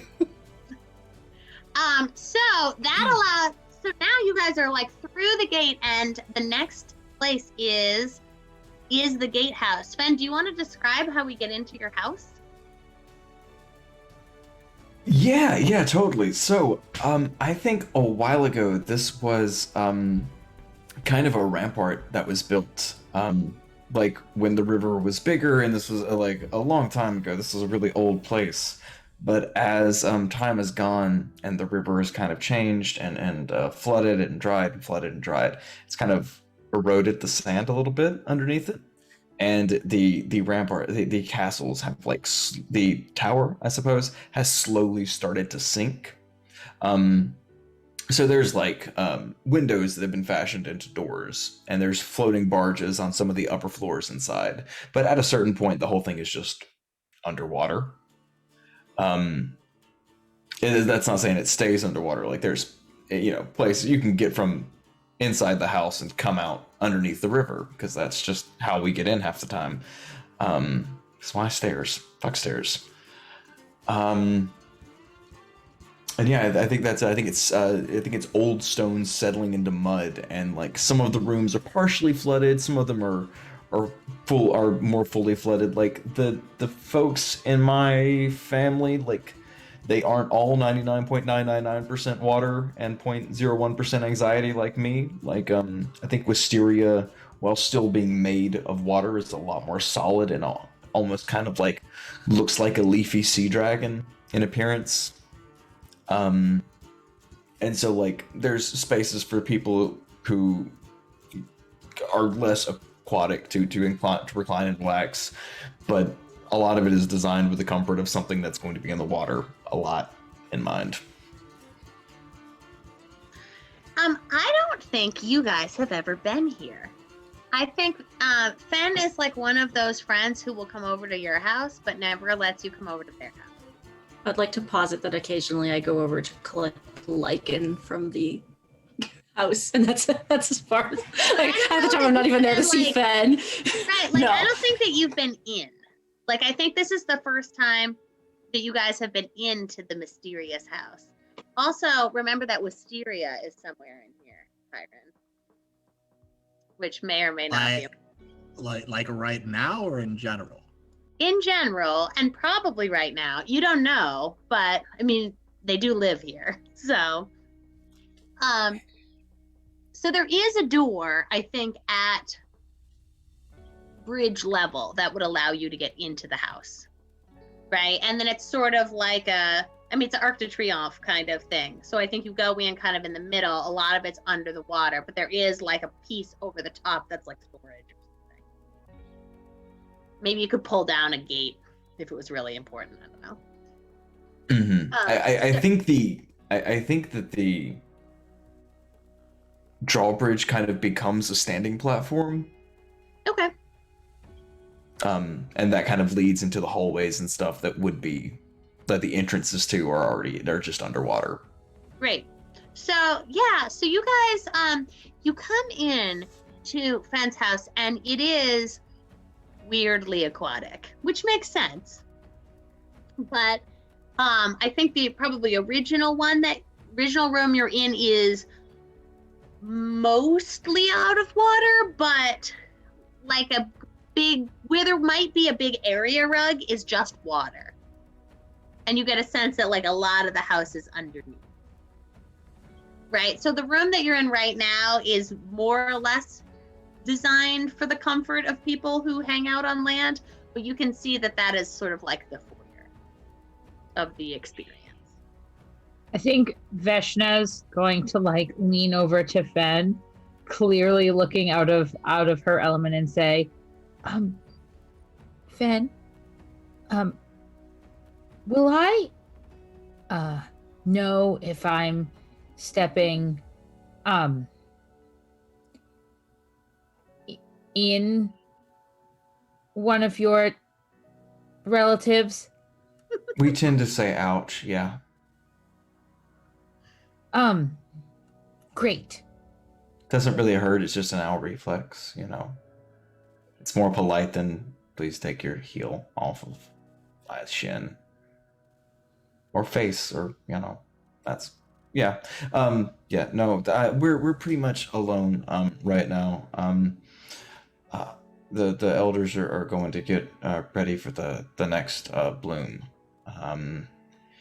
And Wisteria's getting ready to leave, so we kind of have a little bit of time to kind of explore. But I would be quiet because Wisteria is here.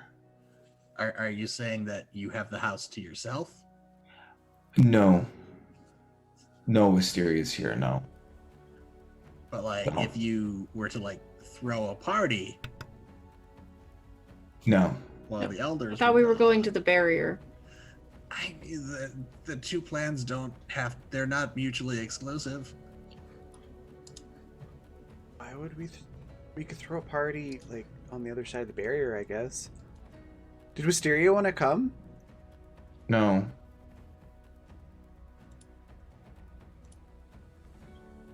Okay. She She seems kind of uptight, so I guess that makes sense. No. Surely no. And you might actually be able to hear some singing. Like sort of from the other part of the house, right? Like, and it's very beautiful. But you can tell that they're sort of occupied. Like maybe practicing the same aria over and over, like that same little bit that they feel is a little flat. It's very Callie looks at things like, you have to listen to that all the time? Sound travels really good underwater. I'm so sorry. Mm-hmm. How do we Yeah. get from your house to the barrier? Well, it's gonna be damp. Everybody can swim, right? Yeah. Yeah? I think Beckney is kind of like nudging Pyron and like, I know we got those lessons, but I'm not very good at it. very moving. I'm not sure that Sage swims well either. with You can both- swim. All we have to do is we can be good at sinking, and then we just walk, right? This is why you're the brains.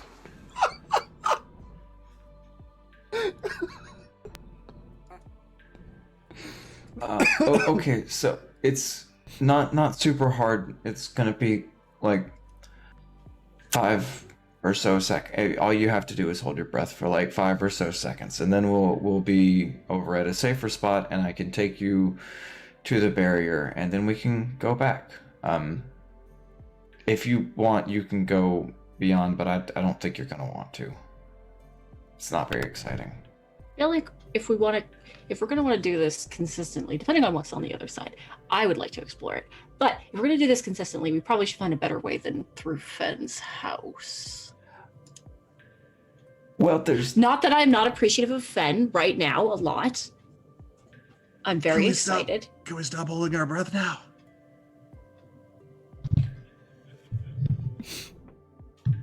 Yes, Pyron.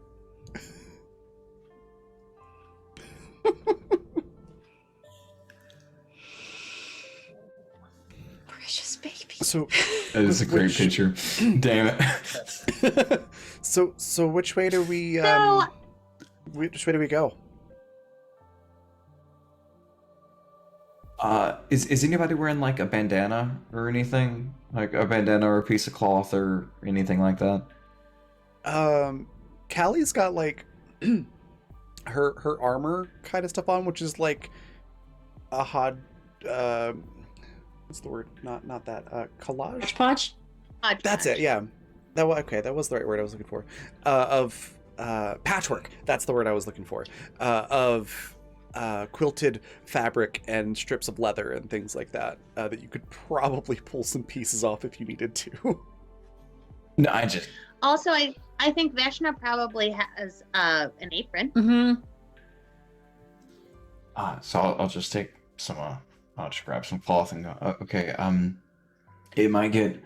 I'm a little hard to see. In there, so follow the apron. Okay. And don't forget. We'll be fine. It's just hold your breath, okay? I grow more and more concerned as time goes on. And Finn just walking animations out onto the water and then just dissipates, and you just see kind of like the crumpled apron slightly under the surface. Oh, we're going now.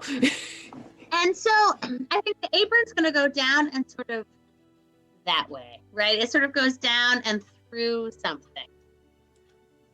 Right. What do you Last one guys then do? ends a rotten egg. And Yep. Kelly just does the real big and just dives into the water. All right, let's see some stamina roll, some physical fortitude rolls from everybody. Let's take some deep breaths and see how we do. Hey, all right. 22. Kelly has no problem. There must be like a lot of like irrigation ditches in the farm. You're Yep. a pretty good swimmer.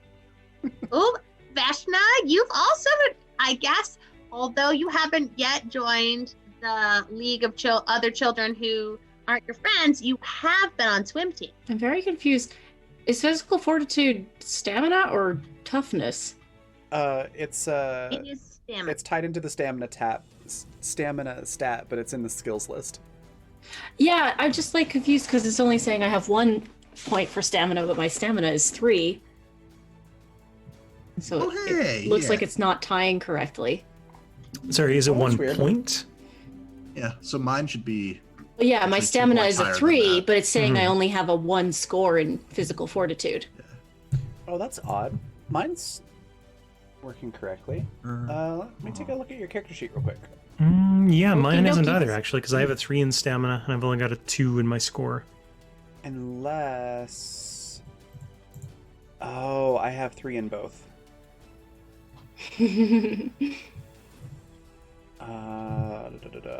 Yeah, you're right. It is pulling off of toughness. That's really weird. I'll have to fix that Weird. later. In the That's okay, meantime, I'll just add 2 to mine then. Yeah, Yeah. I'll take it. We'll take it under consideration. Hiram, I like this idea that you I don't know if your kind of animal can swim or not, but I like this idea that you sort of go out and sink directly to the bottom and then maybe walk across the bottom just as predicted. 20, Um, baby. All right, so yeah, you guys are pretty good Let me swimmers. just go ahead and roll mine, and we'll see just how. I was how gonna we say, do do it. I need to like Uh-huh. grab? Oh God, Beckney! Uh-huh. So, I was gonna say maybe I should like hold you or something. Oh Comes through, and pops out on the other side. Not you, Beckney. We're gonna get you. In a Uh-huh. second. You come through. You are able to pop through the other side, and on the other side, you're in a chamber that is primarily underwater, but you can breathe. Right? There's what, like air. And you look around. There's no Beckney. Beckney, I don't think you sink.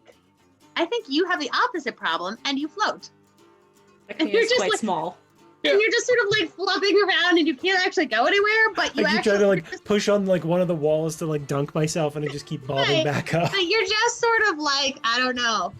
You're just sort of float. Maybe you have Goblins like, are naturally buoyant. yeah, and maybe you have like a big Possibly canteen buoyant. or something, and you're like, I kind of like the idea that you have a big canteen that maybe is sort of like a water thing, or like, you know how like babies like have Yeah. those like flotation things on their back. I feel like that's what's happening to you, and you're kind of turtling around on the surface and super stuck, and everyone else left. Can Callie try to swim back and get Beckney and just a lifeguard drag them through the water.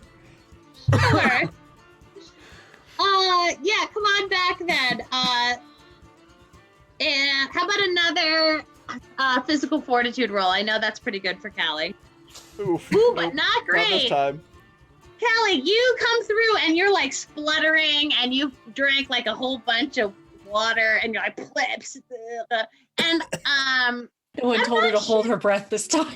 Yep. right, she forgot I to hold her forgot to breath. close my mouth. You've like snorted water through your nose and it's super painful. I'm not sure you're gonna be able to. I think you're gonna need to you might be able to get yourself through, but I think you're gonna have to get resituated. Can I form more solid water underneath Callie's feet so they can so she can just kind of stand up out of the water for a second and be able to breathe and hold Beckney up? Sure. What stat would that be? I don't. That I seems don't like a know. might. That seems like a might to me because you're physically trying Yeah? to hold them Okay. up, right? Sure. I can totally do that. Yeah. 21. Yeah, and I think you're super able to do that, right? Teamwork. It's normal stuff. Callie can take some deep breaths and whatever. Beckney is still spinning kind of like a top on the surface of the water fan. I don't know what you're gonna do about it, if anything, but I don't know As what you long did as to they this can water, breathe. but I don't like it. Okay. Well, this was great. I think this is probably as far as we should go. What? We're Wait, still in the other wait. chamber. Where's everyone else? So,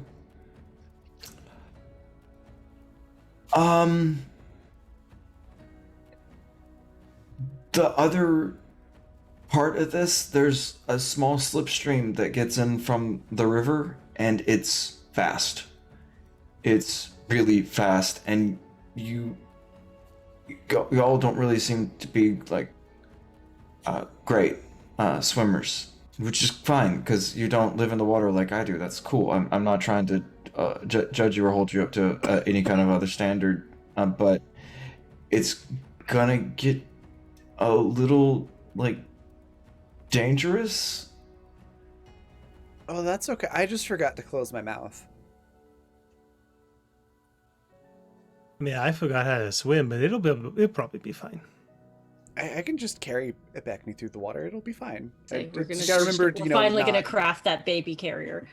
not try to So breathe underwater. That doesn't work. when I say it's dangerous, that thing that I did to help you take a breath, I won't be able to do that. I'm gonna have to stop the currents so that you don't hit the walls. So you'll kind of just be on your own for a bit. There's not any forks or branches. It's a straight path. and it's But you really won't- dark. I don't even think that Finn is fully cognizant of the dark fact. Right, but I'm telling you because one of the things I'm doing is making this more Mhm. challenging. So it's really dark and there's a lot of seaweed. Why weren't we warned about any? You know. This is oh, come here, I'll show you, and then now it's well, now we're not going. No, I'm getting mixed signals. I thought Oh, that's not Sage. That's too mean to be Sage. Right. So let's say that let's get Callie and Beckney in with everybody else so we can have this conversation together. Oh, I thought we think were all Tyra- together. I'm so sorry. Tyron, Veshna, and Sage are in the other room paddling around, being where'd They everybody die? go? I would have totally held off on that until we were all together. I'm super sorry about that. I misunderstood. So we're gonna retcon that that Callie dragged Beckney through the water. Beckney, I want you to roll. Why don't you roll another physical fortitude? Let's see if you can hold your breath. It is Okay, going to be so the +2 because 14 it's not carrying through for my stamina. So 16. Yeah. Okay, so that's fine. I don't think you're still not very effective, but maybe you get pulled through Yeah. Flotsam and Jetsam. You're like, wait. And you pop up really dramatically because you've got that canteen on your back. So you're like, boop, really? And it's very impressive. So Ben recounts about the sort of dangers of the tunnel ahead, the increased dangers, thanks to our fabulous audience. And it's also small. There's a small section. So it's a little claustrophobic. after we get through, is there any way to get back and ride the slipstream again? That's a really good question. Yeah, Doesn't yeah, say. no, I can. I can stop the current. I just, can't get you to the surface while I'm stopping the current. Oh, Did anyone pack food? Because if Bugs we're are- gonna go, all right. I didn't eat anything. My bugs That's are all why my wet. stomach hurts. I've got some bread. Not here, but if we go, I've got bread. Whatever direction we go in, I have granola for you, Callie. Yay! Thank you, Sage. I just mean if we're going, are we going now? Because we didn't even tell Dad. Yeah, because we wanted to go, and if we did, then we probably wouldn't get to go. I mean, Well, like we didn't even leave a note. well, I think the whole point of going this way is that we don't have to like tell adults that are going to tell us no. But I mean, if we get stuck on the other side, I mean, we could Okay. always just try to walk across the bridge and be like, "Oop, we got caught." If he's upset, if Dad's upset we didn't write a note, we'll tell him that writing class ended early today, so we couldn't. That's you don't Byron, why are forget you how so to smart? do. That seems logical to me. it's like he got all the brains in it. Well, plus you had to leave all your paper behind because it was going to Yeah. get wet. That has And nothing it to do doesn't with make leaving good a rope. note. Can't make a note if it's all wet. So the way this works, the way this is going to work is Ben has to like close off the slipstream that comes through this very narrow tunnel for you to be able to have enough like physical stamina to go through it. Otherwise, if the current is way too fast, right? So they have to like do a thing to like sort of close off the current slightly, and the rest you have to sort of go through this Oh. tunnel underwater that's very dark and has like a lot of Are we seats. going against the stream? Yeah, I 100% misinterpreted this. I thought we were riding a stream. the way So did I. back. The way back would be riding. When Oh, you okay. come back. So you're just the hole is to the north. Right? So the river comes down from the waterfall and it's very strong. And Fen can sort of block parts of it off for you so that you can kind of get through this tunnel section. But you're going to have to do it on your own because Fen it has to do that and is the only one who sort of knows how and can spend that much time underwater. Perhaps we should explore other avenues for getting to the other side. We already have the plan B. Yeah, if we don't find anything, we can try this. But this is I thought this is plan A because we're here already. I'm sorry, I I mean- kind of forgot that y'all weren't water for a minute. It happens. I mean, I think I remember somebody saying we are water, but we're like solid water. I don't know if that makes any sense, but You're not ice. So I yeah, think I guess we're not water. But I'm We pretty have good. I'll, water. I'll give it a try. But oh, okay. I'll go and try to stop it. And oh, we're doing this. Yay! Okay. Let's do it. Kind of comically, it looks like the apron has kind of bunched itself into to like this little hole. The shrimp yeah. are tap dancing. Like, Mhm. So I think while this is happening, you see Veshna sort of staring at the entrance to the very small, very dark, very seaweed-filled tunnel, and just sort of staring at it and not really participating in the conversation. Then I also feel like as they're like bunching up this apron, all the other things are floating away. Like they're Mhm. so focused now on being nervous that like a lot of the things that Wisteria gave them are gone. Oh yeah, 100%. Sage, Yeah. the paint you helped me make, is that waterproof? It's like oily, right? Yeah, because it's like natural bioluminescence. It's Okay, so like you take it and like paint my scales so we can just and that way it won't be dark. oh. I mean, like, yeah, all right. Veshna, you're uncharacteristically quiet. What you thinking?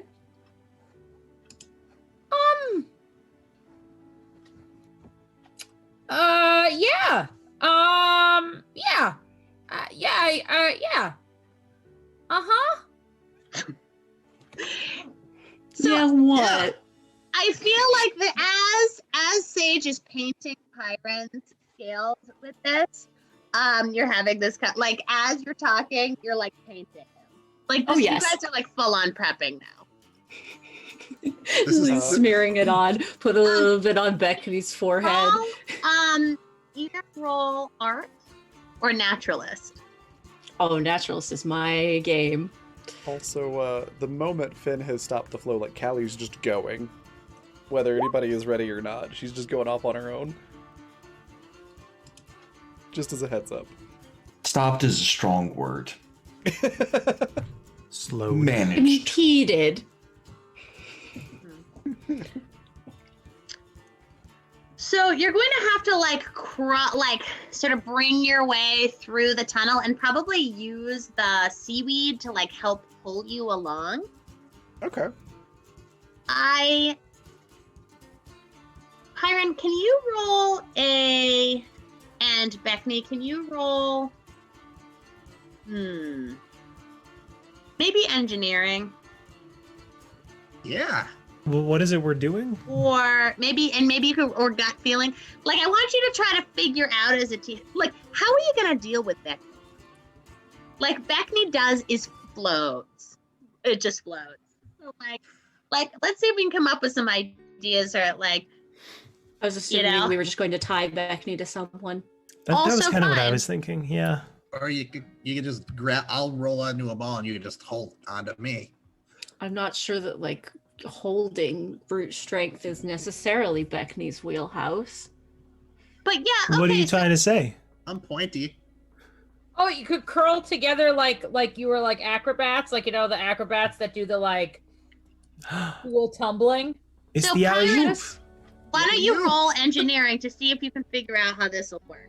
Okay. What, that's that. I don't think that you have a great I idea. should have used an advantage But- on that. Beckney knows what's does. up. All right, Beckney, lay it on us. How are you going to solve this problem? God. Give me a hot second to think on this because I do actually have an idea. I just have to formulate it properly. That is such a mood. Okay. So, so just let me know as when you're ready, okay? Take as much time as you need. So I'm picturing in my mind, Pyron is now painted with this sort of bioluminescent, glowing paint. So what's sort of our order? What do you guys? Are you make a plan, or do you just as it starts, it's starting to flow? You know, the flow is slowing down. Callie, are you just going? You said you were. Yeah, Callie's just going. Sage begins to Okay. panic as soon as Callie's gone, like, oh god, okay. There is a noticeable there is a noticeable difference in the flow of the water. It's still flowing. You're still gonna have to pull yourself along, but before it was like a rushing torrent, and now before it was like when you're in a pool and there's like the jet that goes into the pool, right? And it's like it's a lot, and now it's flowing, but it's more like a faucet, or like a gentle flowing. Yeah, Callie's so just Callie, holding her breath, enjoying this. She's looking at it as like, this is great training. okay, so I'm gonna have you roll. This is gonna be a stamina roll, I think, and see how you do. Why don't you roll 2 of them? Okay, just are you wanting physical It could be fortitude? physical fortitude. Okay. Well, like a stamina linked think? skill is what you're saying? Yeah, like I'm trying to, you gotta be able to get through with your breath held and pull yourself through. Yeah, I'd say either might or physical fortitude would be my go-tos, but I can roll fortitude because that is the only stamina skill between those two. Let's see here. Yeah. Not rolling well. That's a 7. Okay, so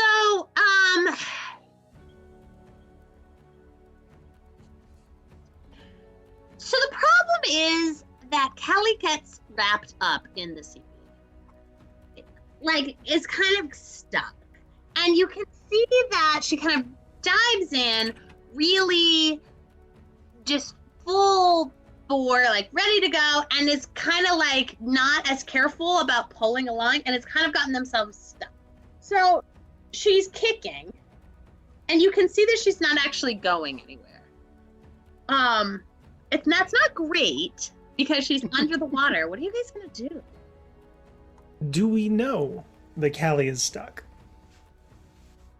You can see that she's not moving anywhere, and that she's sort of kicking in a frantic way. I do have my idea. I'm not going to let her literally die right in front of you, and you guys don't know. That's like My You'll idea. know you're watching your friend die. Yeah, well, right. My idea is that Pirate and I tie ourselves together, and then, like in the Emperor's New Groove, do the like arms like this and walk through Yes. on other sides of the tunnel. okay. And we're so stubby. Yeah. Okay, so I'm gonna say that you start to do that, and you start going, but Callie's in the way and kicking you in the face. So I think you're gonna have to push her. I'm gonna have to probably. feel like I could probably swim Oh. down there and use one of my herb cutting knives to like cut up this seaweed. Free Callie. Okay, I don't think there's room for you if Pyron and Beckney are there. You can go first. It's a very small Yeah, tunnel. like we can go last if anything. Okay, so Sage, go ahead and jump on down. Why don't you give me a, what do you think, nimbleness maybe?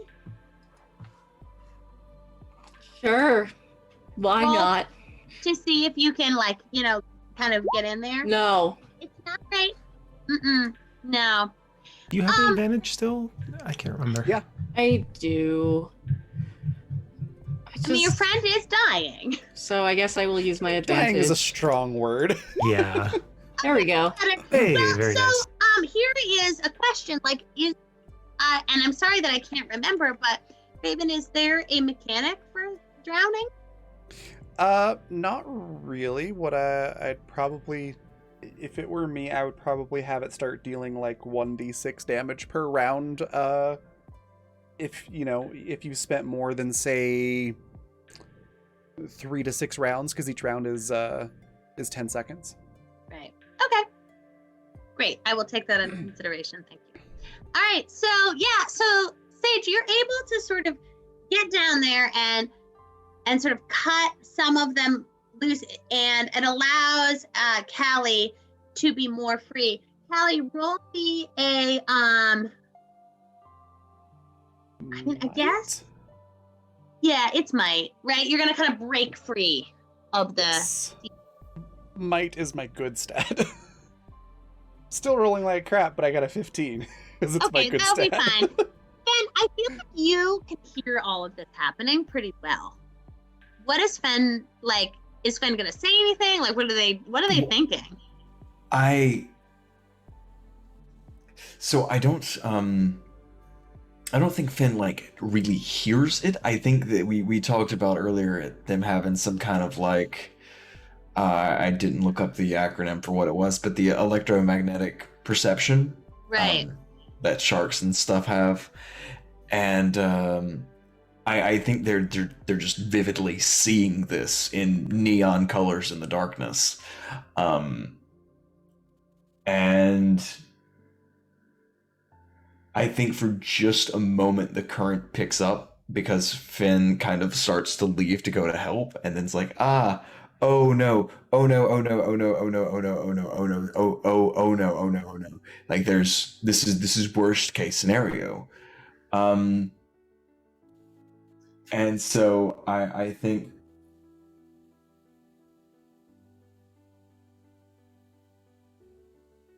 there's just gonna be just this deep, low, resonant hum coming from the area that Finn is. That Finn is, and like it's a sound that you almost feel more than you hear, and it is very active at a very low frequency. It's just like encouraging and pushing and just like no, go. And I think that between the might roll and the big push and that sort of Callie is able to break through and pull through and break the surface on the other side. It's still very, very weedy, and it's not particularly easy to get out. So, I don't think Callie has a good way to scramble out without some help. It's too deep. But is now on the other side and not dead, which is exciting. I like that. Yay! All right, who's up next? Veshna is still exceedingly quiet. I guess I'm already down there. So yeah, I mean, I sort of in my mind, you kind of cut and then went back up to the surface, but you're ready. If you want to go through, you can roll me two stamina rolls, 2 physical fortitude rolls. I mean, the two stubbies can go if they want. Just in case we get stuck. Well, Sage is concerned about how quiet Veshna is too. Also fair, yeah.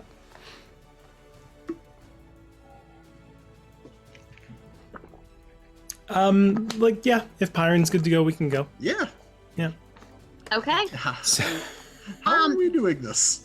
I don't know. So what do you think? What role does this seem to you guys? it's tough to say, because I think for me it's less about being really strong and pushing against the walls, and more just how long are you holding your breath, because it's not as quick as swimming. Right. So I think that's why I've been having people do physical fortitude more for the idea of breath holding. But it might be a physical fortitude and a nimbleness roll.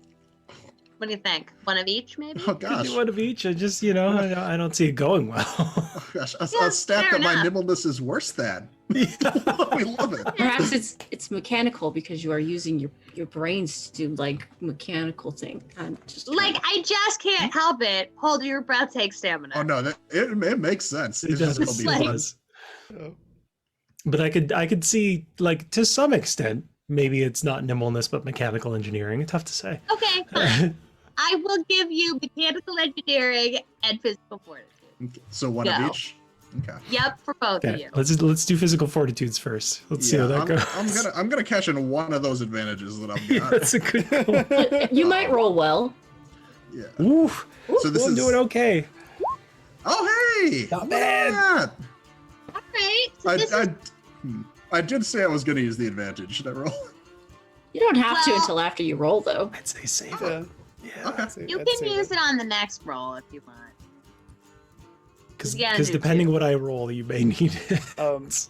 Also to potentially help out with like what role to use, to put this in like D&D terms, nimbleness would be similar to like acrobatics, and might would be similar to like athletics, and physical fortitude would be similar to somewhat of like a con save. Right, and so that's kind of where I'm at, where like this is some combination of your sort of like stamina in terms of holding your breath and your sort of acrobatics, athletics, and being able to get through this Mhm. small space, either Yeah. sort of by like wiggling through or by pulling yourself through, right? Depending on your size. So Yeah, it makes total I'm sense. flexible about which roles you Because all three of them could kind of apply, so I totally get it. Yeah, so whatever makes sense for your character, Okay. I'm happy to have. Oh, Pat, I'm sorry in advance. Oh no. Okay, that's not terrible. Okay. All right, come on, That's not Pyrian, let's terrible. get I'm these. gonna hold +1 to that. What was this one again? Mechanical. One of them was mechanical, and one of them was What is physical fortitude? Yeah. This is the physical engineering fortitude. So roll, it's then. the other one. Yep. Okay, Oh gosh. Yeah. it's not cute. Advantage. It's not like you guys managed to get through, but it's Yeah, okay, tiring. yeah. It's much more tiring than you expect. And Pyron, I think you are sort of losing steam and slowing down. But Beckney, I think you are able to, because your hands are hooked through, like sort of like once you get through the tunnel, you That's pop what I'm up the thinking, other yeah. side with that stupid canteen, and he's like, And I just act like a life preserver. right? Right, and you're holding him in that like lifeguard hold, and he's like, "All right, that's good."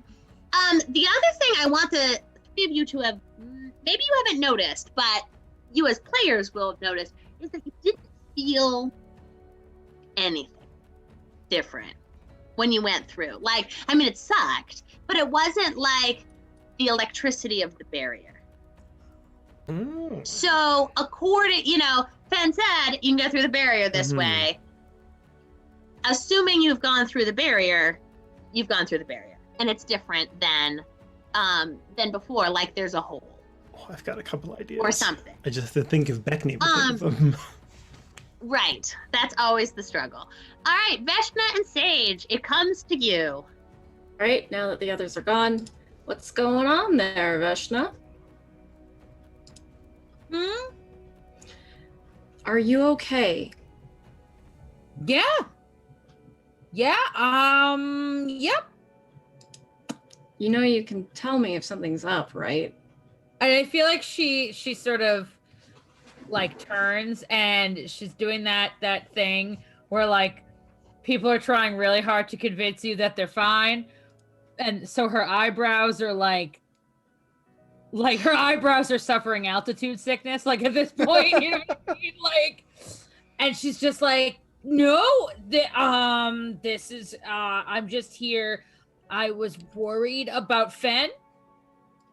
And I wanted to stay here to support him, so you should go, because I'm sure at this point, Veshna,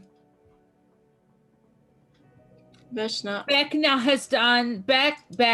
has done something that is probably very bad.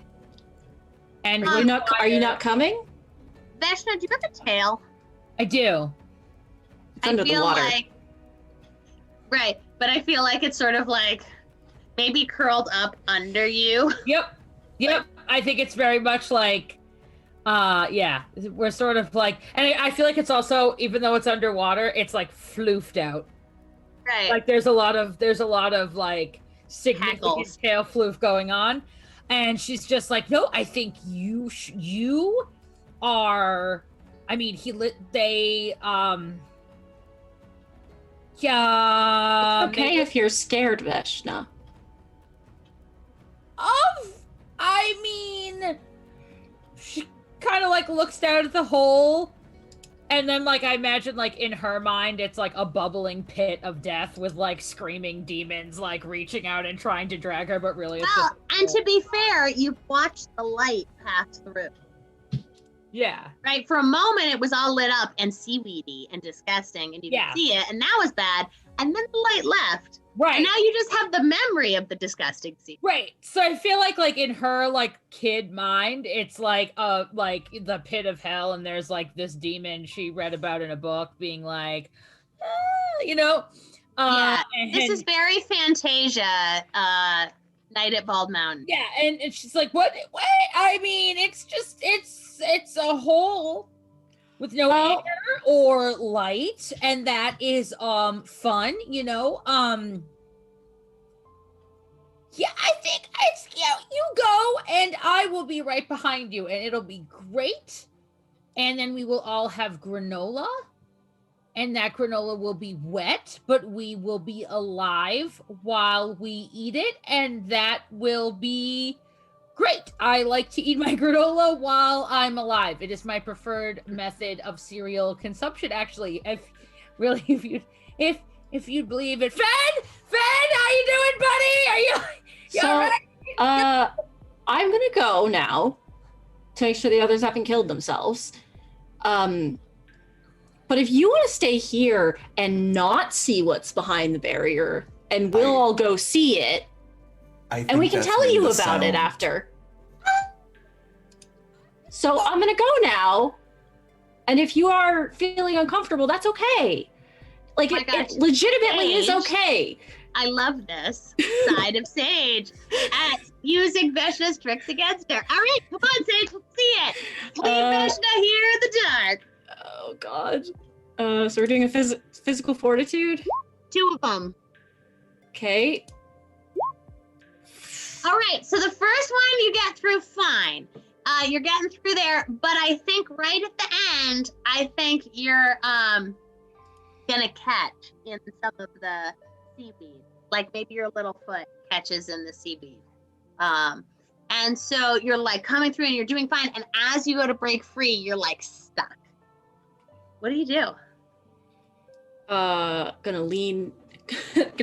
I wonder if there's like, would there be enough room to kind of like try and, because I imagine I could reach my hoof and like cut at whatever's like on it. Okay, sure. What would that even be? Can I make a case for naturalist? I think it's gonna be nimbleness, like how Nimbleness. like are you able to? We're very nimble today. We'll have to choose other things next time. But Would Veshna be able to hear any commotion? I don't think so. Fen would for sure. Pyron, Beckney, and Callie. Pyron is lighting up, so you might be able to. What is a like? How about a sight roll or a gut feeling roll I could go for a gut feeling. for Beckney, Pyron, and Callie? We'll Callie hit it on doesn't really sight. get it.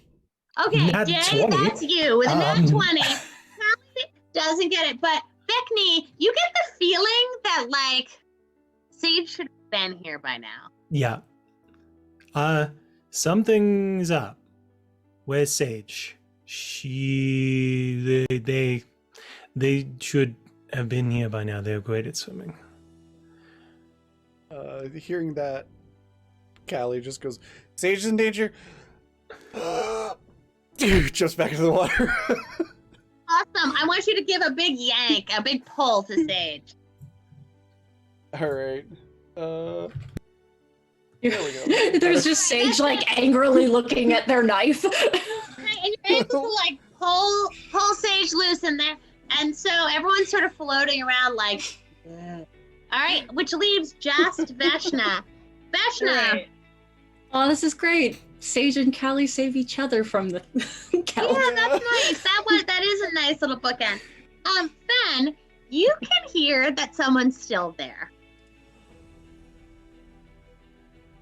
I'm muted. I think that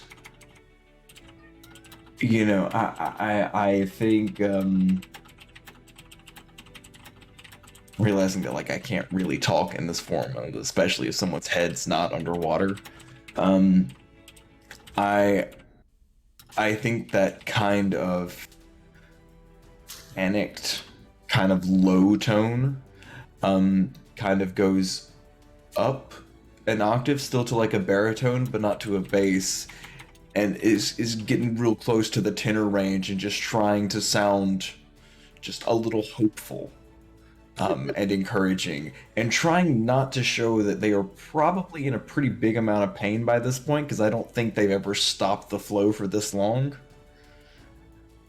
So I think like Veshna kind of like feels that change, and it kind of feels like really guilty because like this was like 100% her idea, but you know, turns out foxes don't like to be contained.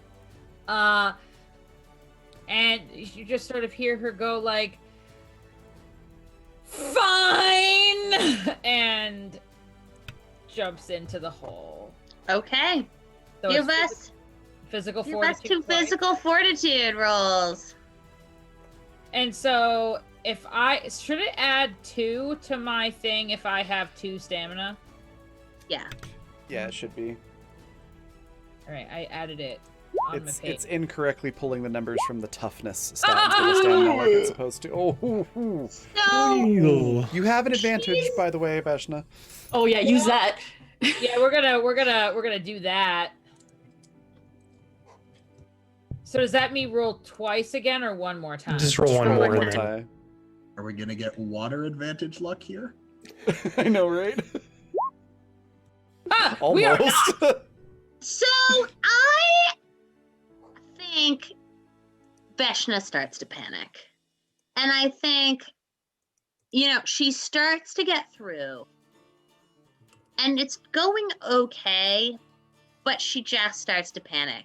And I think she's making some really like high-pitched whimpering noises. Like she's trying to hold her breath, but she's making that sound that like dogs make when they're upset, right? Too. And Fen, you can hear this. I'd like to posit that perhaps I could hear it with my Mm-hmm. deering, my deer hearing. Yep, absolutely. What does Fen do? It can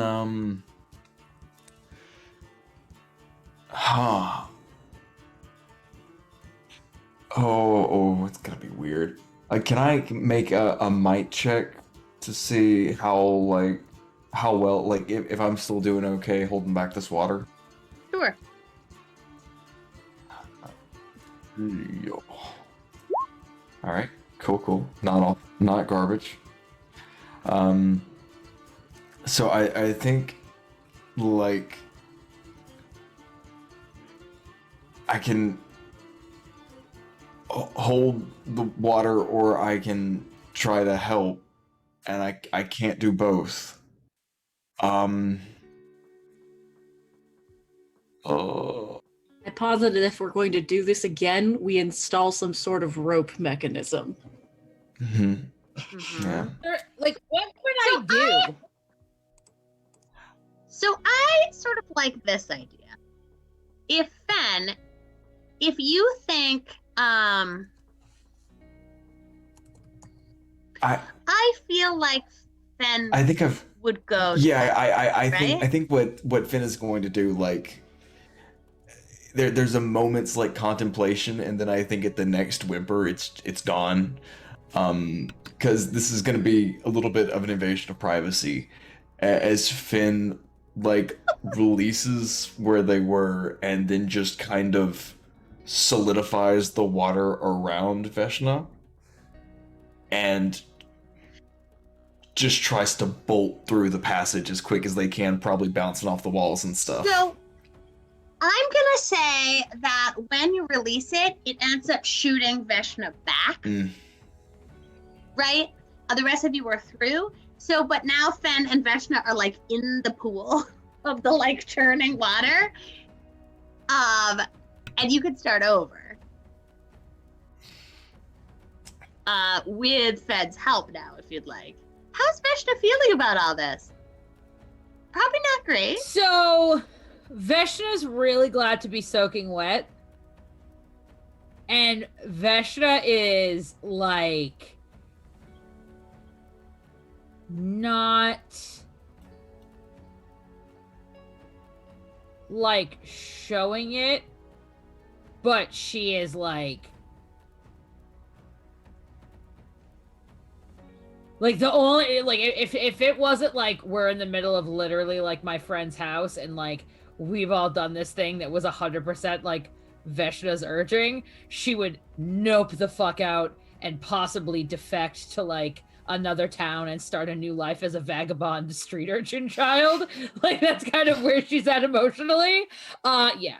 Perhaps even join the league. Yes, literally it would join. She's reconsidering joining the league. Yeah. And I think So, yeah.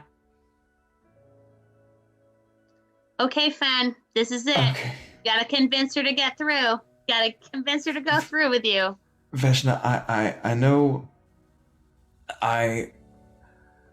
So I know this is not your thing. I know you don't really like this, and I'm really sorry for getting you down here. It's my fault.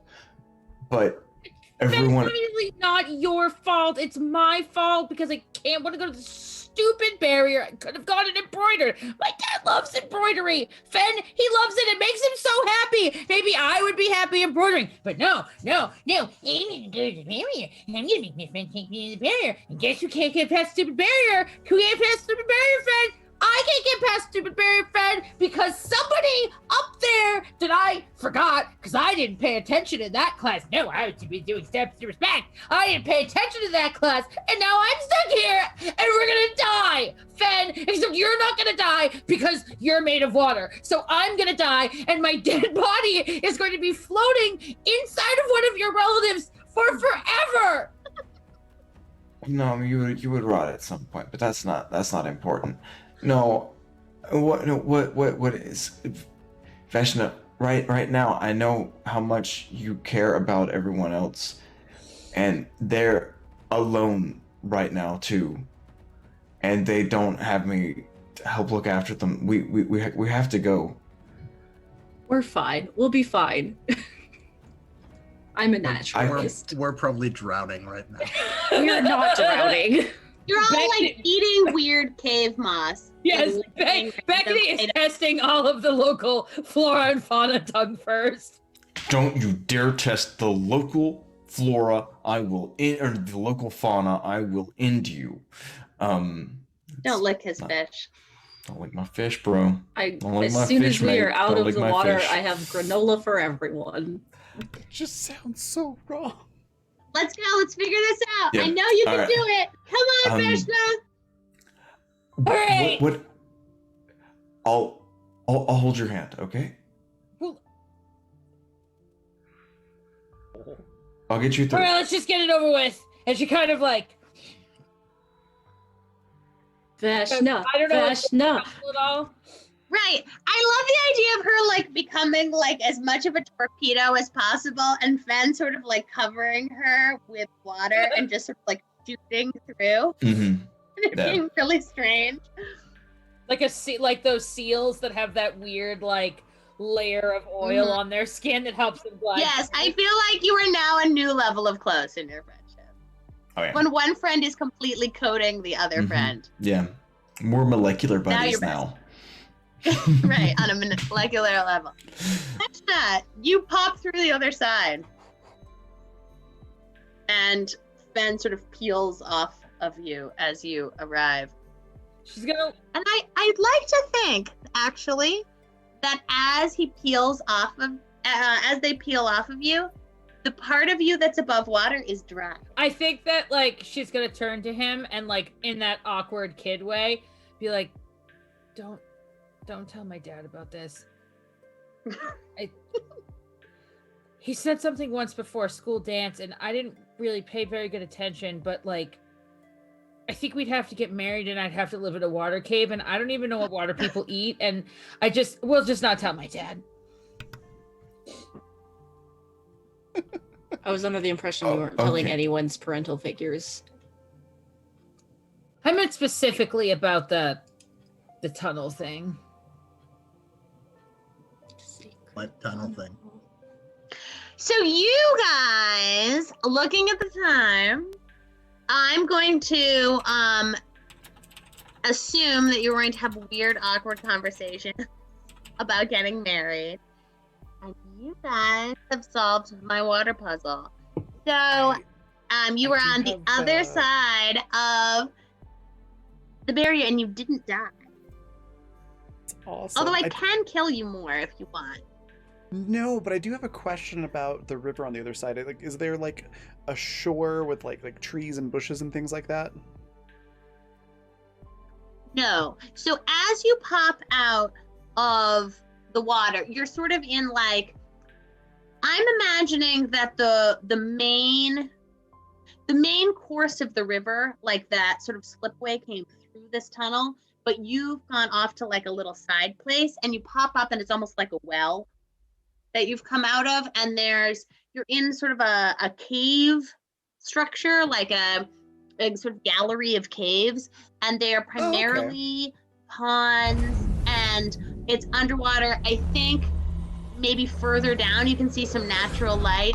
Like, just to carry on our Legend of Zelda talk, it's kind of like Ocarina of Time when you fall in and there's a cow there. Yeah. Like way okay. in I the know what you're ground, talking right? about. Remember that one? Right? It's that kind of vibe where it's water, but there's light coming from above.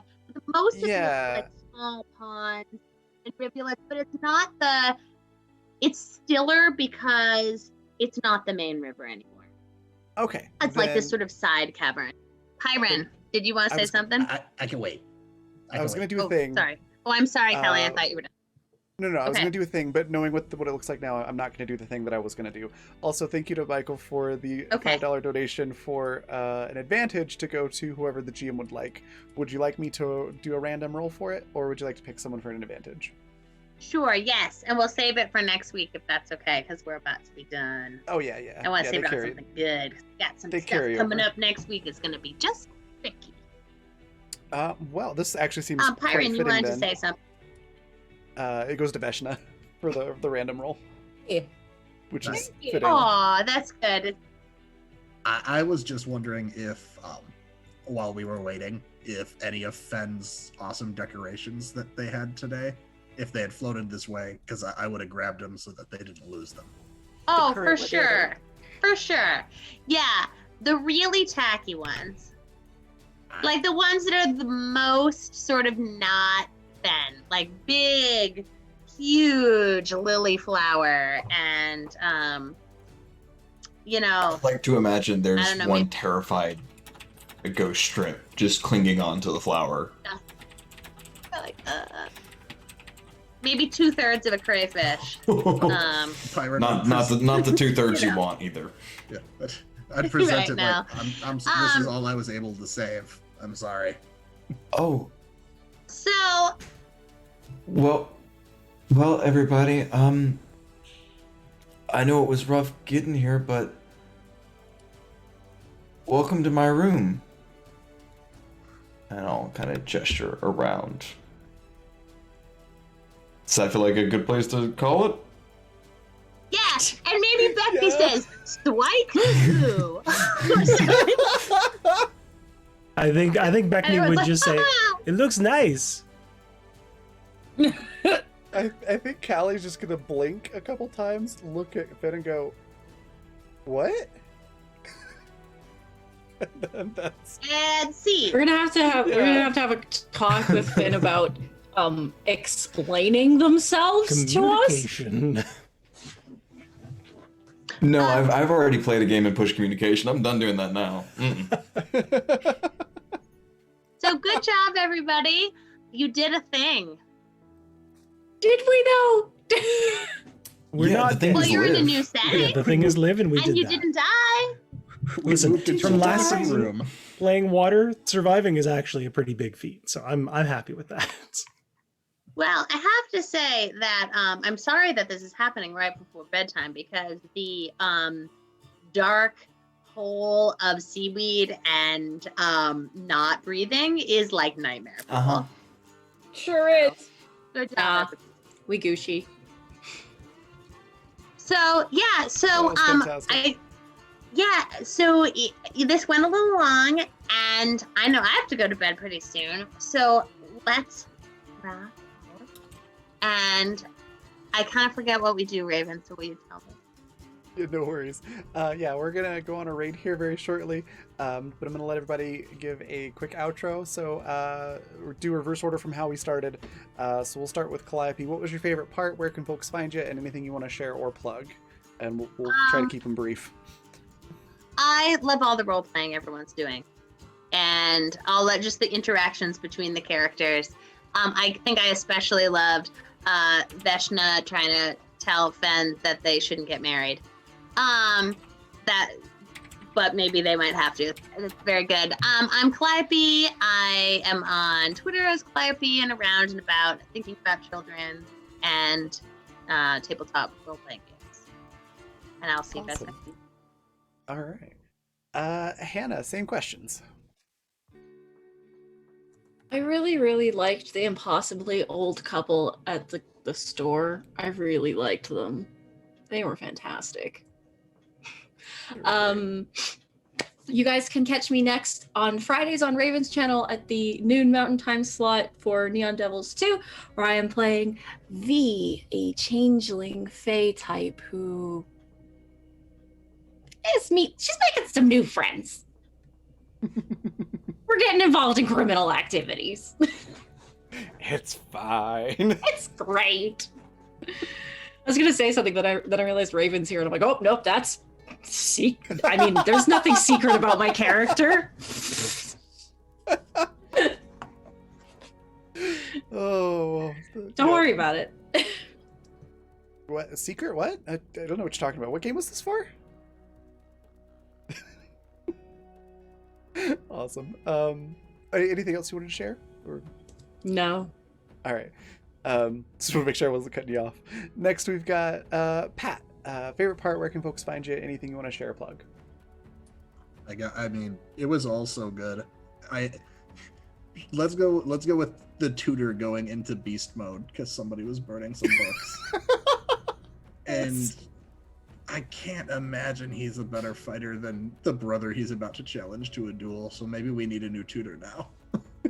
The brother isn't. What? No, that's not. The story was fake, wasn't it? I think it was the tutor assumed it was his brother, and is off to go pick a fight with him over something that the brother didn't actually do. But we'll be honor bound to accept a duel, I'm sure. That's even worse Probably. than I thought. Oh no. Yep. I'm pretty No, it's sure that's how bad. Billy Goats work, guys. Once there's headbutting involved, I'm not sure you can back Oh down. no. Yeah. Oh no. Yeah. Callie might be part goat. Yeah, I'm Pat, a tech trick on Places Online. You can catch me next Saturday evening US time on Polished Cryptid's channel for the finale of our Blades in the Dark campaign. And then the following day on Sunday at 7 p.m. Eastern with several lovely people from this group in our Urban Shadows campaign, Ruby Tooth Bay, where shit went down this last week. She got real quick. Somebody died. Oh dang. Of fun? No, I got punched into dust. Mm-hmm. Oh, It was no. bad. Oof. Anything else to follow up on that with? No, I mean, that definitely happened. Yeah. Okay. Well, then on that note, we'll hop over to Jay. What was your favorite part? Where can folks find you? Anything you want to share or plug? I'm with Pat on this one. Duncan, kind of in general, was probably my favorite bit of the session. I will say though, I loved the way we all dealt with the tunnel. Like, I think it was very telling of our characters and kind of what our priorities are and what our like modes of thinking are. I think it was really interesting to see how we all kind of overcame that, especially like we were saying in Zoom chat at level 1. We made this mistake once in another game and it almost killed one of us. So that was really good to see. But Duncan was just as much fun to make fun of as to listen to. Like in real life, I would hate it, but as a player, I love listening to him.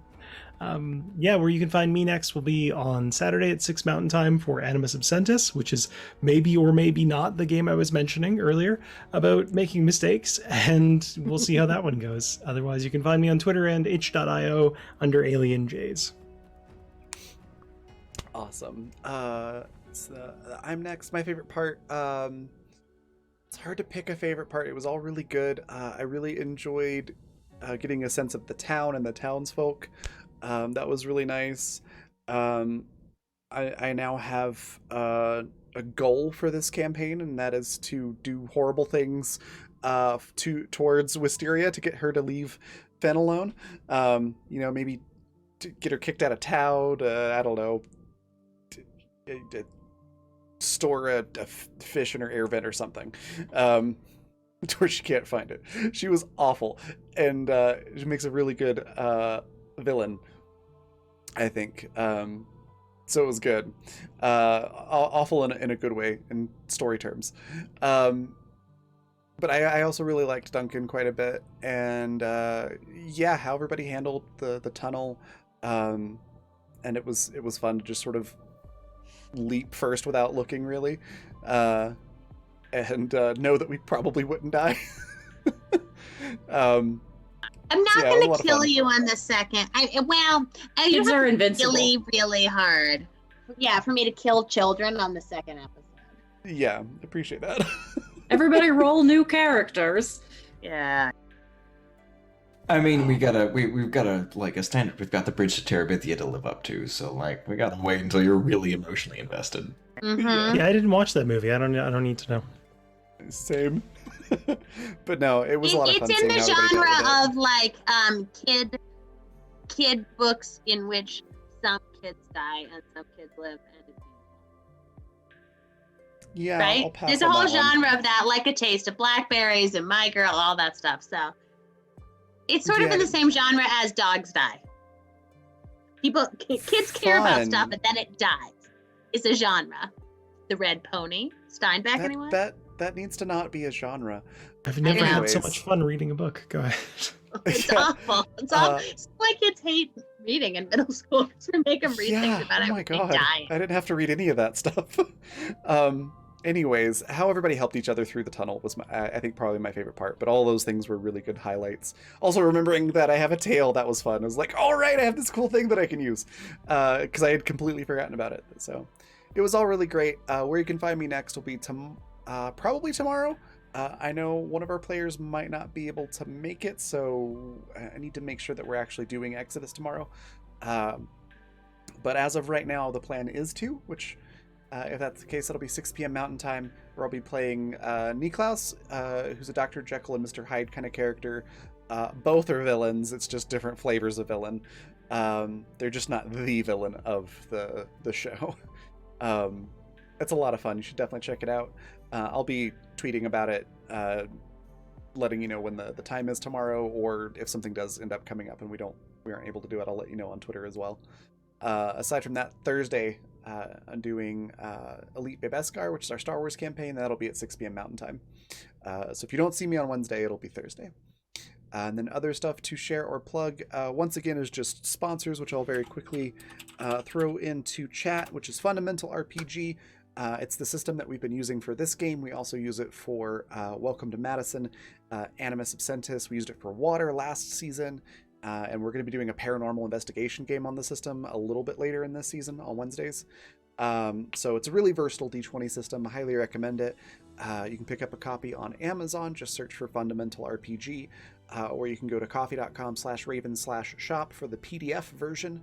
And either way, you can go to that same website and get free character sheets for it. So it's very cool. And then Intrepid, which is adventuring gear for real life. It's a bunch of products with a tabletop or adventure theme. A lot of clothing and accessories and things like that. That's also at the coffee.com/raven/shop. And then Die Hard Dice, which is incredible dice. I use their stuff almost exclusively. I even did that before they were a sponsor, just because they're really good dice and the company's fantastic.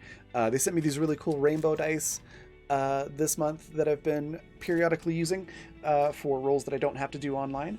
and they're really, really good. I highly recommend them. You can get that at dieharddice.com and use the code BlackFeatherMay, all one word, capital B, capital M, for 10% off your order.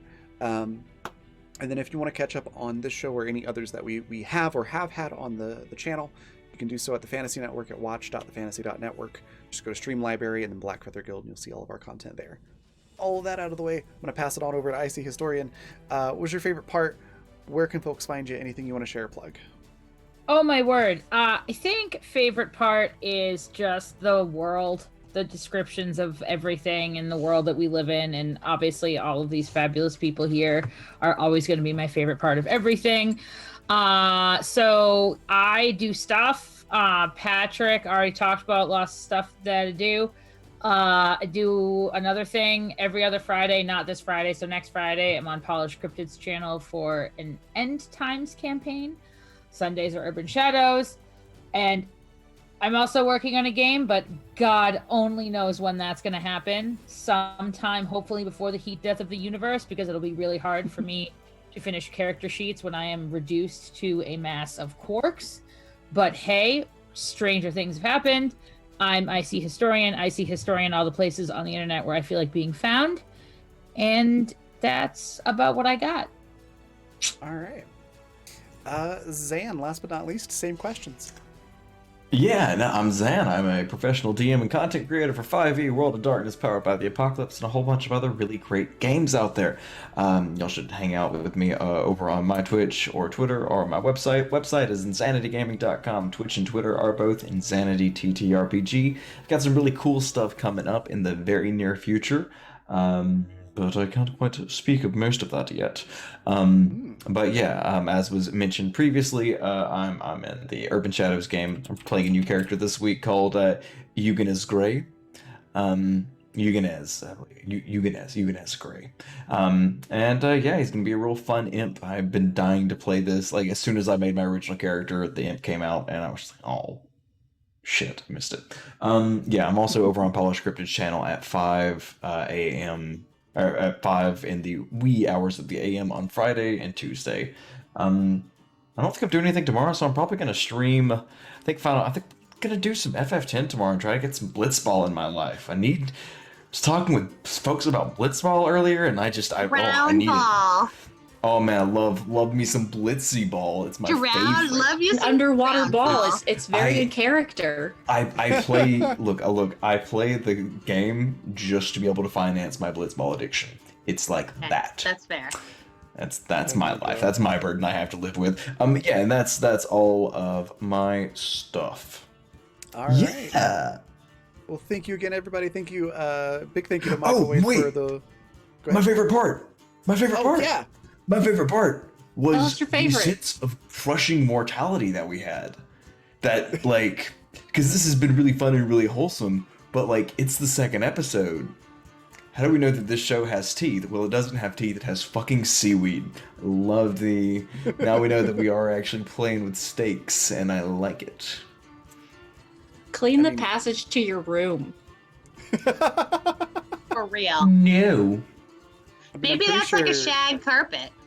Pretty sure that's a positive for Callie for playing with steaks. She loves to eat steaks, so. All right, on that note, thank you, like I said, thank you especially to Michael Wayne for the donations for the challenge, a disadvantage and an advantage. I think that was all of them, and for everybody that retweeted and all that good stuff. And then, yeah, I will see you all tomorrow. Bye, everybody.